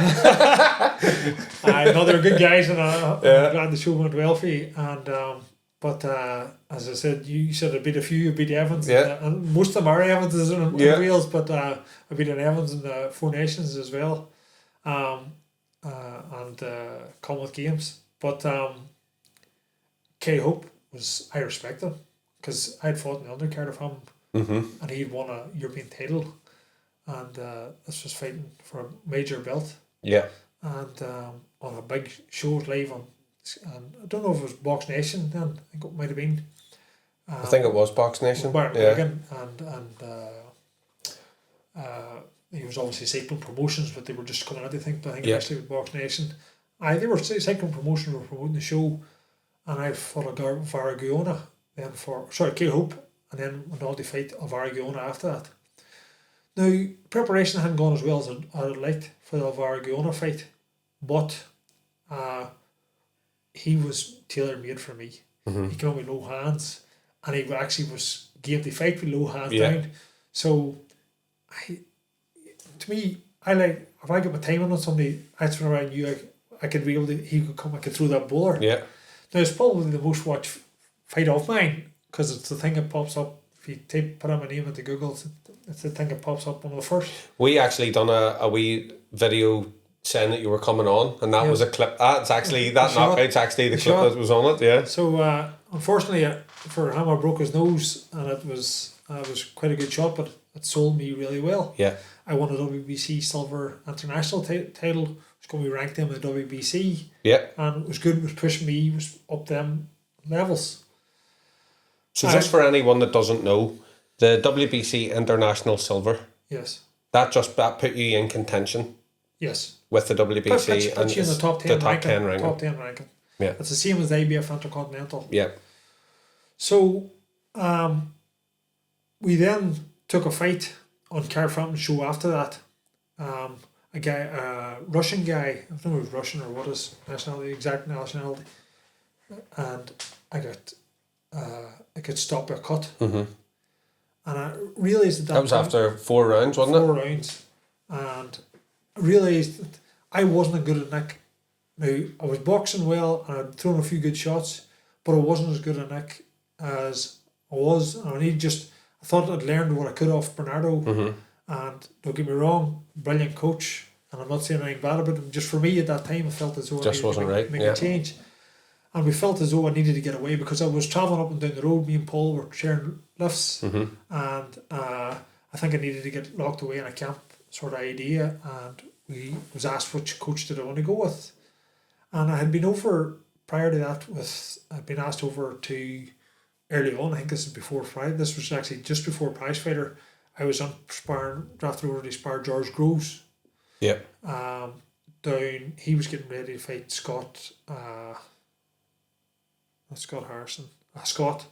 Kenny Anderson, for the British title, and my style was sort of similar to Kenny Anderson's style, and they brought me over to do a bit of sparring with him, and Paddy was sort of helping out with the coach. I'm going to get roasted for not remembering his name here. As he coached David Hayes and Adam Booth. Adam Booth. So he coached. So he was long hair, and I really liked the way he was giving words of advice, and he was like a second in the corner. I didn't really know what the relationship was then, and the good thing about Adam Booth, he treated me as if I was a real opponent. Yeah. So you did feel a bit like whenever you're over there sparring like a sparring partner. Yeah. you were treated like as if you were the opponent. Yeah.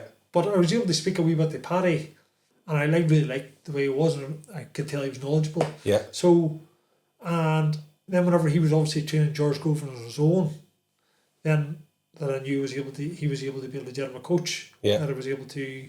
So I asked then if I could go and train with Paddy. So I was going to have to go across the water. I was going to be locked in camps, and I was going to. So I was then based in Swindon. So I was living with Luke Watkins, and I was living initially in a hotel, travelling, training for the first month. But then, look, obviously, he had a spare room in his house, and it worked out really well. And saved you a couple of quid as well. Saved a couple of quid, but it also, you know, I was able to wash my clothes. Things became a lot more feasible. But he was a guy that was in the same wavelength as me.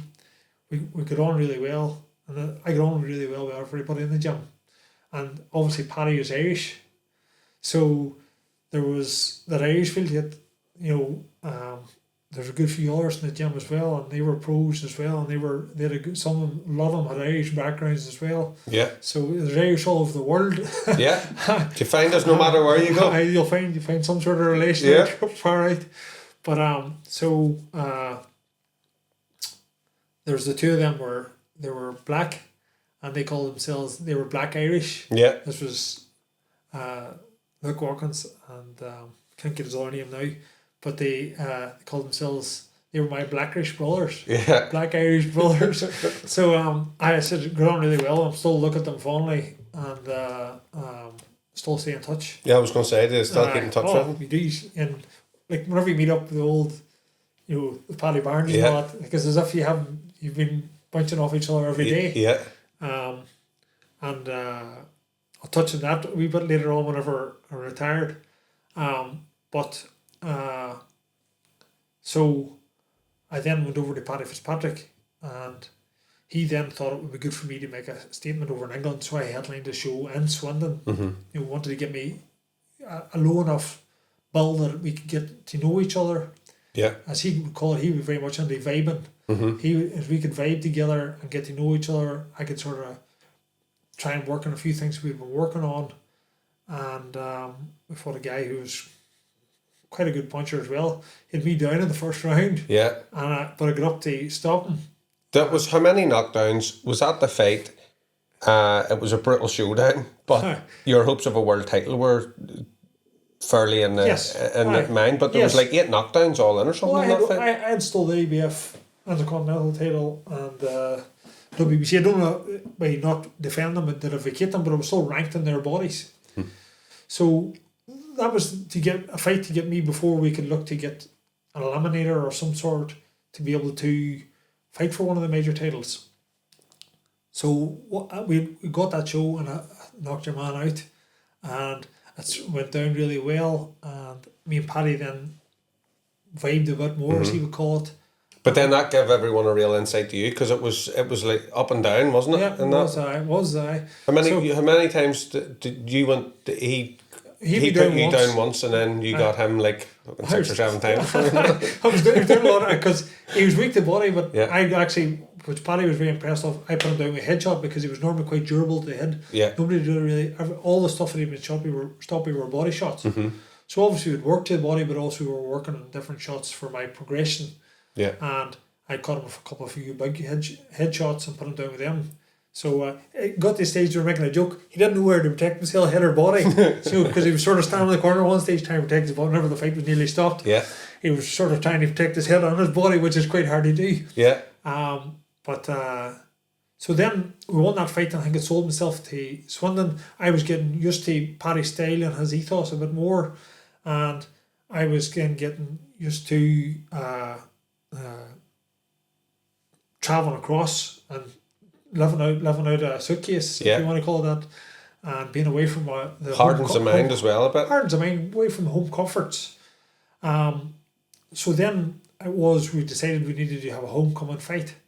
So Dungiven's outside of the bracket. You have to be within a certain window of the MRE unit. I don't know, it's 40 minutes or something along the lines of a distance. So we would like to have run a show in Dungiven. But and there was, other than the sports centre, there was nowhere really probably big enough to hold it. Yeah. But Lavey had done this big new sports arena. So Lavey Gaelic Club, and they had this big high roofed sports arena, and it was closer to the edge of the area, if you want to go very close to that, to the area of, it was within the window of the MR unit. The nearest MR unit was obviously Belfast. Yeah. So we then run with the show there, so we had to sell it, and I was then fighting for, which I didn't realise at the time, I'd lost it by not defending it, because I'd defended the WBC title, was the IBF Intercontinental fight, which I fought, and I won, which got me ranked in the top 3 in the world. So then put me in for a shout for a world title eliminator, is what it did. Now, it was great for the fight in Lavey, because it was good to fight at home and sell myself that way a wee bit. The only thing I will say about it was we had no TV. Yeah, okay. No selling point. Really at my stage of my career, I should have been being a charismatic character on TV, and again, the fighting's fun wasn't on TV. Yeah. So, other than local people, the world of boxing wasn't really known about it. Yeah. So it wasn't really selling me in the way it should. So then I fought and defended or won the title back, put me in the top 3 in the world of the ABF, and the guy was David Limo, was the champion at the time. And fought Saunders as well, didn't he? He fought Saunders. Billy Joe beat him later on. He was boxing, but it was a good fight. Yeah. But he was then, Gennady Golovkin was the man. Mm-hmm. This is Canelo he was coming up. I think he was light middleweight champion at that stage. Yeah. And he beat one of the Smiths maybe at that point. He wasn't a middleweight, so Gennady Golovkin was the man. He was a knockout merchant. And the purse bids was won, very low purse bids was won for my fight, because we didn't get the bid on them because we weren't affiliated, or we hadn't got somebody that was a promoter that was. Yeah. I wasn't signed a promoter, wasn't affiliated with the ABF, so we couldn't even put on a bid. So somebody won the bid really low, sold it for that show in Madison Square Garden, and it was a big 12-round IBF final world title eliminator, and I was ranked number 3 in the world, fighting Terry Johnson. And there you were at the Mecca boxing. Mecca boxing, that's right. What was the thoughts when you were there? Had you ever been in the garden before? No, that was the first time. Obviously, I'd watched the greats. Yeah. Fight there, and everybody knew the history of it, and we went over. George Groves was fighting Barry Jack at the time, and he was going over to train in Big Bear. He was fighting Barry Jack in America. So I went over with Paddy. He was being trained by Paddy Fitzpatrick as well. So I went over there to Big Bear, and Golovkin was training there. But it was high altitude training. I remember the first time there, and we went to go out a run. Now I ranked myself as a good runner, a good neck, and I was going to run. I started to feel woozy and sick, and I seen the guys laughing at me. I was thinking, what the fuck are they laughing at? My French, it's not funny. And they were going, it's high altitude sickness. Yeah. So then I went, fuck. So I had to wound myself into the training over there, but it was good. I was training at high altitude. There was some great conditions. What was the time to get acclimatised there? About a couple of days, week? I don't know how long it took me. Let's say it just got less and less. It just got less and less. You were able to do a wee bit more and more. You didn't feel as less energy, if that's what you're saying. It's like needing a pile of sugar to give you a lift or something like that, as if you were depleted in sugar. But, so we were over there training, and I was my conditioning coach, obviously all the Cummins. A lot of things that was moving away from home. I was trying to follow the programme all the Cummins was for me when I was training in Swindon, but as well in Big Bear. I then done conditioning with George Groves, conditioning coach he had brought over. I couldn't afford to do that because my money I wasn't making wasn't big enough to be able to bring Ollie over. And George Groves was. He was able to have a big team. He was a big salesman. And obviously after his big paydays with Joe Calzaghe, Karl Froch, was his big paydays. Yeah. And so he had a good team around him. So I had a program. The conditioning coach came and done it with me, so he trained with me, but it was under Ollie's program, and they had a great setup. So they had the boxing gym, and right on the side of it, they had their conditioning, they had their hill runs, and they had all the different stuff. So it was brilliant. Yeah. The problem for me was after that, it was George Groves was going straight from it to he fought in the undercard of Mayweather, and he was going to Vegas. I was going back there and Dungiven to wait out for a period of time, and then I would come back over to Madison Square Garden. So we tried to, don't know if it was right or wrong, we tried to acclimatise by staying up late, getting into the time zone. Yeah. But apparently that doesn't work. It doesn't work. So you better get into the time zone there and come back to the time zone there. We only was over a short period before the fight, back over to America. Yeah. Had to get acclimatised again under short because we weren't only over 4 or 5 days before the fight. And I was in Madison Square Garden, and Gennady Golovkin fighting there. So I was going from fighting in Lavey and Swindon to just local newspapers to Madison Square Garden, with TheWorld or somewhere, and you're getting interviewed right, left, and centre, and you're walking down the street and people taking pictures with you. Yeah. And you've got people think, oh, I'd love that, but whenever you're trying to focus on a job, it's not something that you're not used to it. Yeah. It's all right if it's been happening all your life, but that wasn't happening all your life to me. Yeah. So I was then fighting on the show, and the tactics was to try and outbox him, but push Tyrion Johnson. We regarded him as far as boxing terms, he was a bully. So our tactic was to put the bully. I'd bully him, put him on the back foot. Yeah. Put him somewhere where he never really was. He was always coming forward. Yeah. He done something that he'd never really done before. He didn't box, but he started to switch his feet.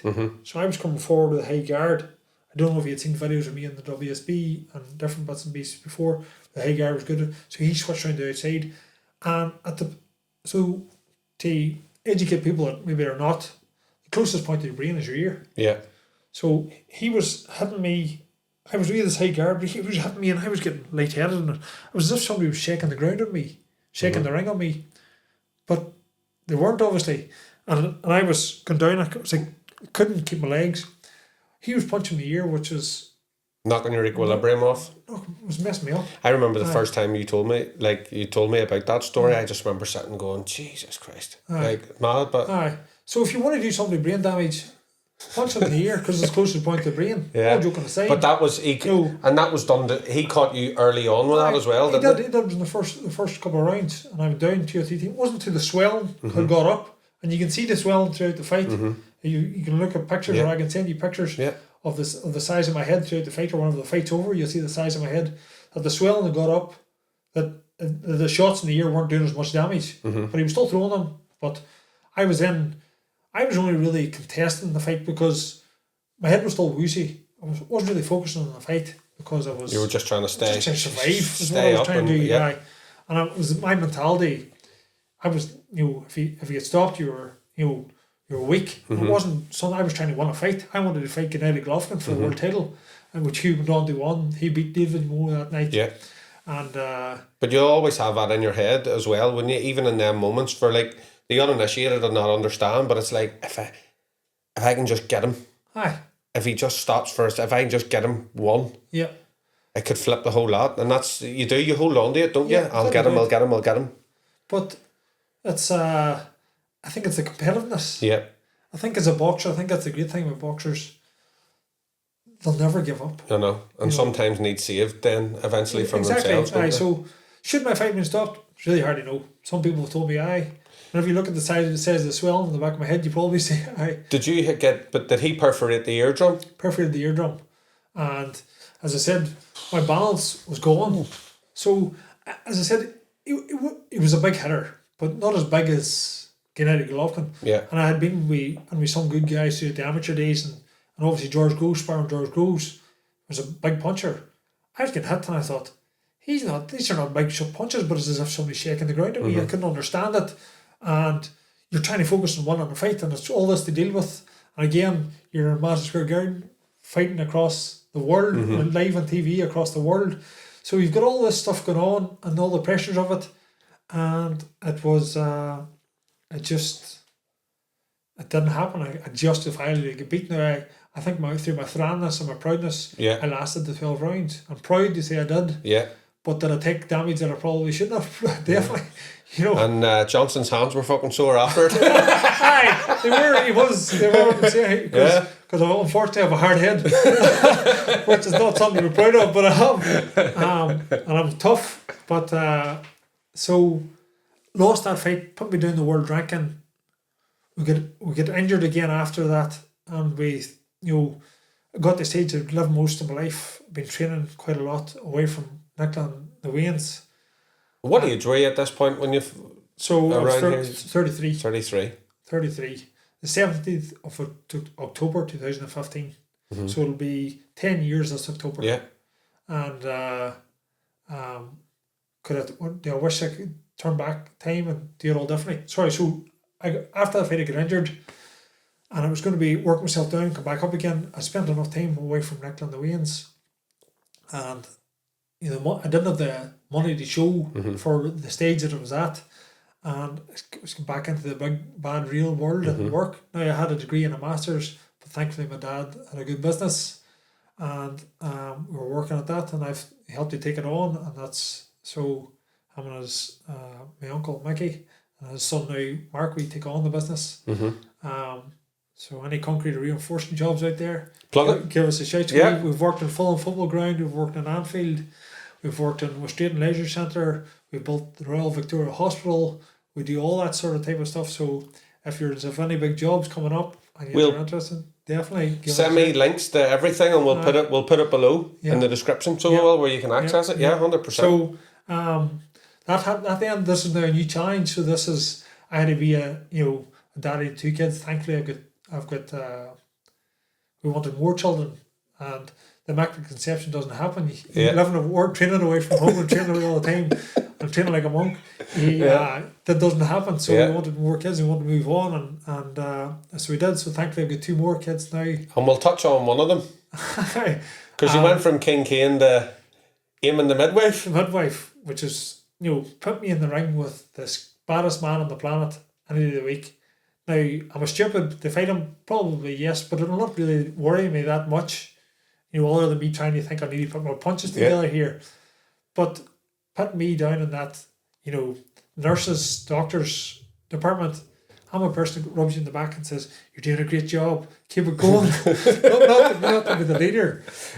So it was COVID. And the way it was you had a ring before you were coming in.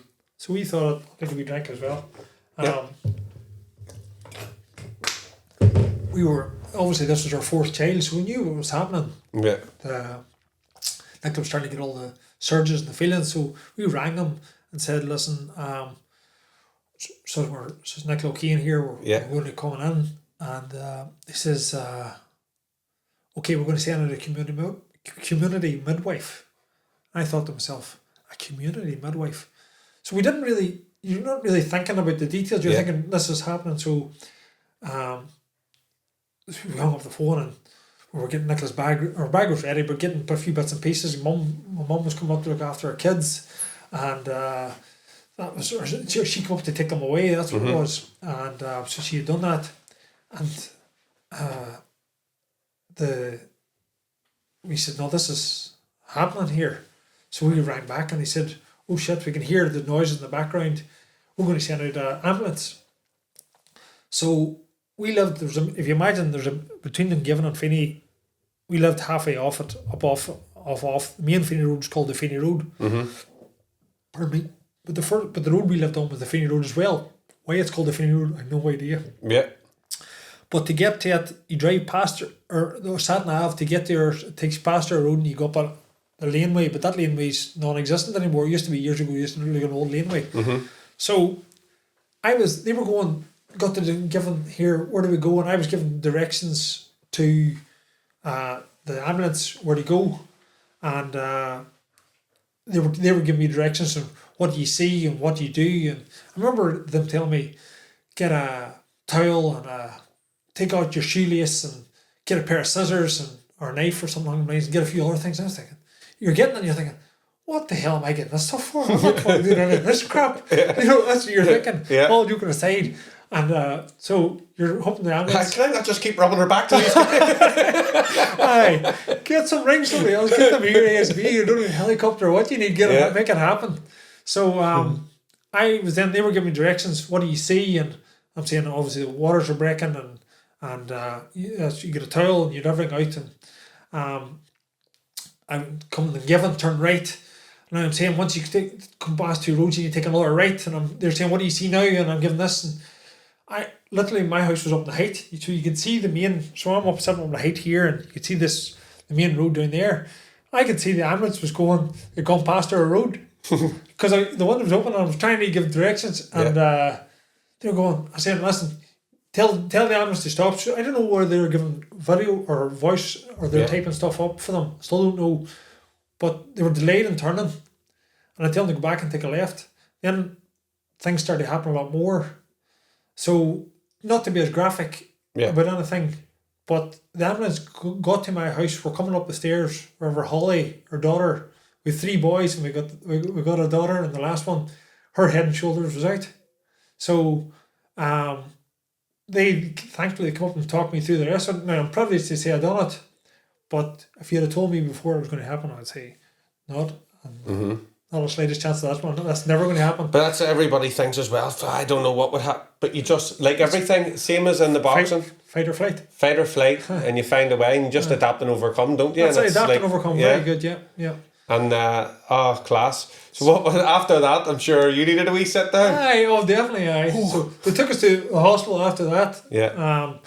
And obviously cut the cord and done whatever we needed to do. And... But and that was enough to put you off never having any more. Well, I don't know how many kids you've got, but 4 is a big family nowadays. It is, 4 kids is a big family, so we have 4 in our house too. So it's you can imagine the running you're doing from one thing to another. So so we've got that now. I'm working. A lot of our works across the water, as I said. We're done Fulham football grounds and done Anfield and done West Drayton in London and done Lowestoft Harbour. And so I work away quite a bit, and I was sort of introduced to it by the boxing. It was a part of the world of going away, but I wish I could be around more for the kids, and we've got a wee quiet spell here now at the moment where I'm able to be about, but it's... What age are all the children now? So Charlie's 15, he's the eldest boy, and he is 16 on the 31st of August. Oscar, he is 13. He's 29th of November, 29/11/11 was his date of birth. So the way I remember his is 11/11/11. 2 plus 9 is 11. Yeah. 11/11. Very good. 11/11. Yeah. And then Lewis, he is 8 coming 9 now, and he's in the middle of August. So he has his the 17th of October. So 1 plus 7 is 8. 8th is August is the 8th, so 8 plus 8 is 16. He's 2016, so he's 8 coming 9 now this August. Find ways. Everybody's don't get just though. That's not bad. Everybody's got their own wee way of remembering things. This is the way I try and find out with numbers. So when you took a wee pause there, when you were like the 7 odd ones, whatever, and I was like, "Don't ask me, I'm going to start." You could beat her in the head as well. Flipping too many times. I took too many body shots to the head. We did. Yeah, we all did. And then so Holly's there now. So the 4 of us were complete, and very grateful. That we sold that house. We built a new house for my sons. We're now living in Dungiven. Yeah. And very happy. Very good. So life's good. Are any of the boys showing any interest in boxing or? The eldest boy. So what I touched on, one of the reporters, as you said, Barry Jones said, didn't have power.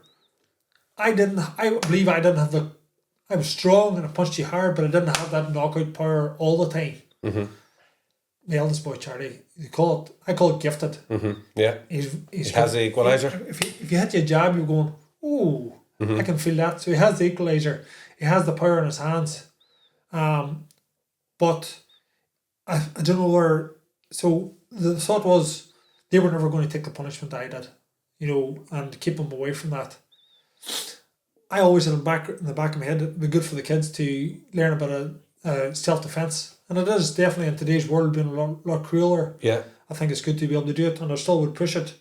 If they were up for it, I would definitely guide it. Gives them that routine, structure, discipline and whatever as well, doesn't it? So we said the eldest boy, we'd give him a go at it.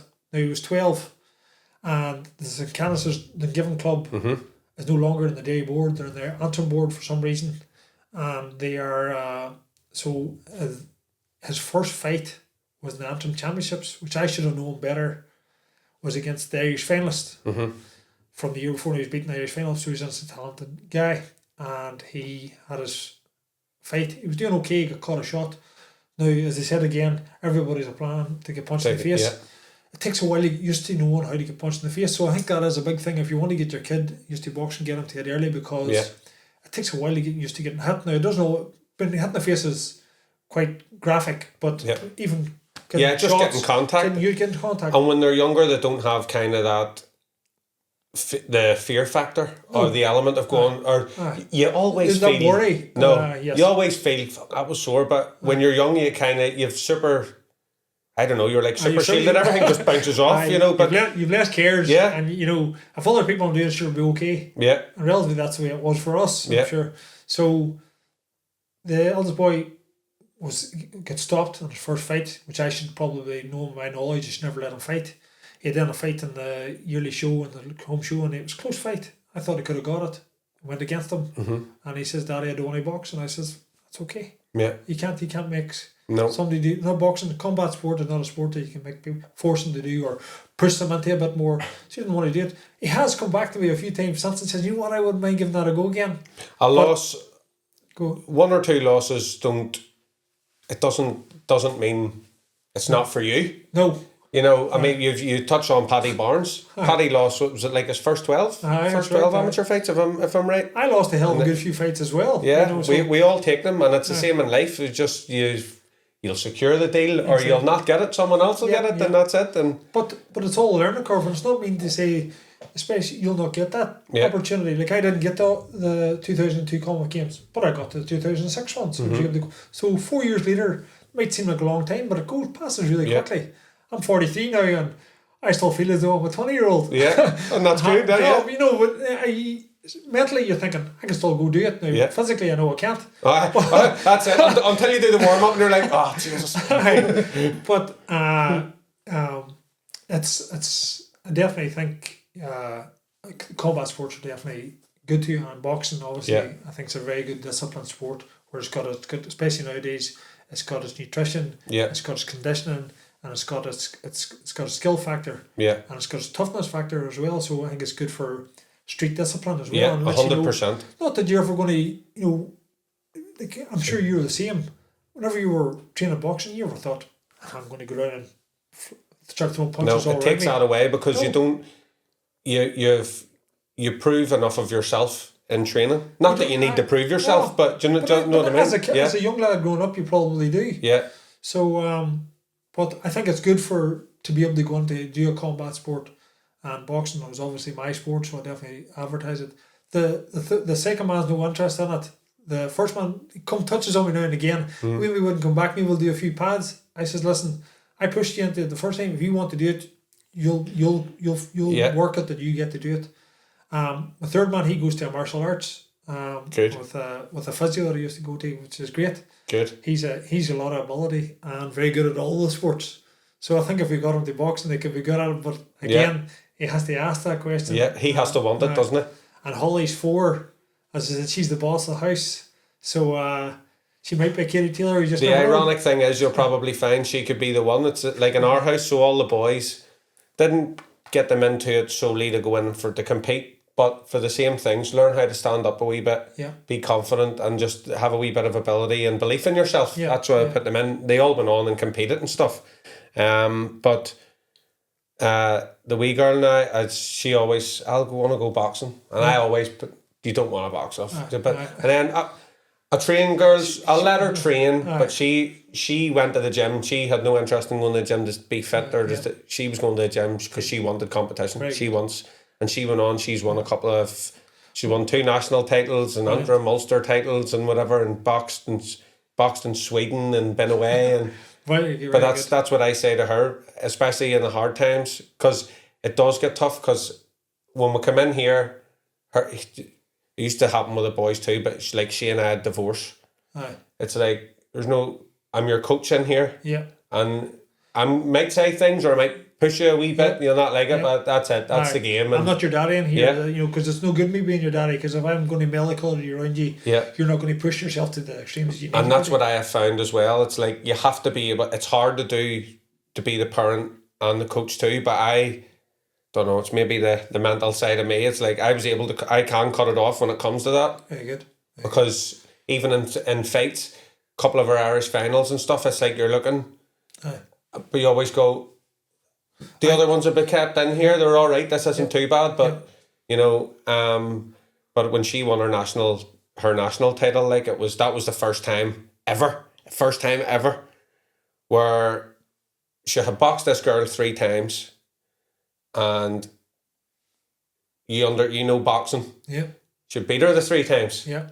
Yeah. But you didn't get the decisions when everyone always gave off. So the only time this girl was beaten was in the European Games. She'd never been beaten in Ireland. Talented. Right? Aye. So it was the nationals came up, qualified, got down, but she wrote a note. I didn't know this till after. The last time she boxed her in the year previous final, and she wrote a letter to herself that she'd get her again in the finals, and she'd beat her. She'd be a national champion. Good. So every time she had it in writing. She had it in writing, and she put it the last time she boxed her before she beat her in the finals. She wrote it and stuck it in her gym bag that day. Very good. So every night for a year, unbeknownst to any of the rest of us, when she was getting an upper gym bag, she's seeing that note. So your brain doesn't know the difference between the imagination and the reality. No. And she literally had programmed herself and was strategized and tacticalized again. And I was like, right, she hasn't changed in any of the times you've boxed her. You've tried to change a little bit, but always kind of finish the same way. So we're going to look at this. Do you think it's a wee bit different? A wee bit different. She has patterns. Yeah. So I can see them. Yeah. You need to be able to figure them out. So good, like the friends my Sky got through boxing, were able to get a couple of her wee mates in, Lucy Prentice, Claire McStalker, Lucy was tall, able to replicate. Very good. Box sort of similar to this girl, and went away to Sweden and boxed in a Golden Girls competition, and that really set her up to come back for it. She was a talented boxer as well at a good level. Yeah, so when that day, that's what I'm saying, that was the first time I was like, oh, Jesus, what am I doing here? Because got her warmed up in the stadium, and she threw a couple of shots on the pads, and there was one key thing we were having to work on, and I asked her, and she just was like, that'll do me. I was like, what? So you only threw about 5 or 6 punches, that was it. It was just one wee sequence, and moving, moving, that'll do me. And I was like, are you sure? And she was well warmed up. Yep. And she says to me, I've fought this girl every night for a year in my head, right? I know what needs to be done. I know what needs to be done today. Very good. And I remember turning and just walking up the steps, and trying to breathe. And that was the first time I was like, because it was like almost didn't recognise her then. It's like she's grown up so much. She's growing up, and she's literally going in the face. She's going in the face the boogie woman in a sense. And she beat her. She was the only girl in Ireland to beat her.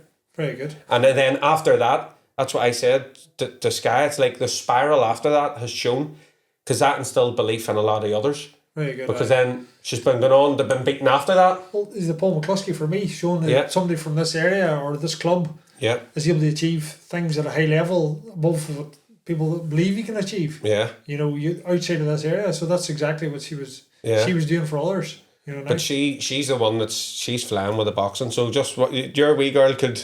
Holly, you call her, is it? Holly could be the wee gem in the mixer, so she could. But my wife's going, definitely not. No. So he took it up beating for everybody, but no, that's. But we spoke a wee while back. I've had you down at the club and stuff before, and we had a chat on the phone a couple of weeks back, I told you I was going to start doing this and whatever, and you said you're away from it and you don't feel like your story's relevant. Yeah. But looking back, like over even the notes that we had going in this and just listening to your story, that has been some journey, Eamon. Thank you very much. Some journey. Thank you for asking me. First of all, it's well, as I did say, I feel as though I was I'm out of the window, if you want to call it boxing. Nobody's interested in me. Yeah. But whenever I look back on my resume, if you want to call it that, and what I've achieved, yeah, I should be proud, because it's not. For a lot of time, and I sort of started to work my way out of it, was because I was so competitive, and I got to the stage of fighting for a world title. I wanted to fight for a world title and won a world title. Mm-hmm. Because I didn't do that, I sort of felt but like a failure. Yeah. Now, that's a good thing and a bad thing. The bad thing is, you look at what I did achieve. Mm-hmm. The good thing is, you're always striving for greatness. Mm-hmm. You're always pushing yourself on that wee bit more, and you're never settling for for being normal or achieving normal. You want to always achieve better yourself. So I'm grateful that you asked me. It's good to look back on. I had to really look back. Did I do that? Yeah. How long ago was that? Yeah. You know, I'm now 43, and it's a realization as well. Yeah. I am an old man, or getting an old man. But it was good even talking back through a couple of things. You could see it, and everyone will see it too. You see actually like tensing up at a couple of bits and getting the wee buzz on. I was like, no, and that's it. And like what was said at the start is, what I want to get out of this is like inspiration. Everyone will associate it with the boxing, and yes, probably most of the guests will be combat sports. Yeah. But I like life stories and that strive for greatness. Yeah. You know what I mean? Impossible's nothing. Yeah. It's definitely. I came from a small town or country. I lived out in the country. I'd say Dungiven. Should I have been achieving in stereotypical age? Did I come from a big bad city where nobody, there's lots of clubs around me? No, I didn't. Yeah. But so if you want it to happen bad enough, you go out and achieve it. You do whatever it takes to do it. You push every button. You ask all the questions. Keep these things open and listen and learn, and you can achieve whatever you want to achieve. That's a brilliant way to end it, isn't it? Eamon, thank you very much for it. Thank you. Thank you. Folks, that was another ending episode. What a story. If you haven't already, you can follow us on TikTok, Instagram, YouTube and Spotify. Where can people find you, Eamon? Have you any socials on the go? Well, the Twitters and the Facebook is the same. So King Kane's still there. King Kane. But probably should change it to Eamon nowadays. But I don't think anybody would sort of as interested. But if you are interested, message me, get in touch. I'll definitely. If I can help you in any way, I definitely would. Brilliant. All right. Thanks for tuning in again, guys. Keep in touch. See you all soon.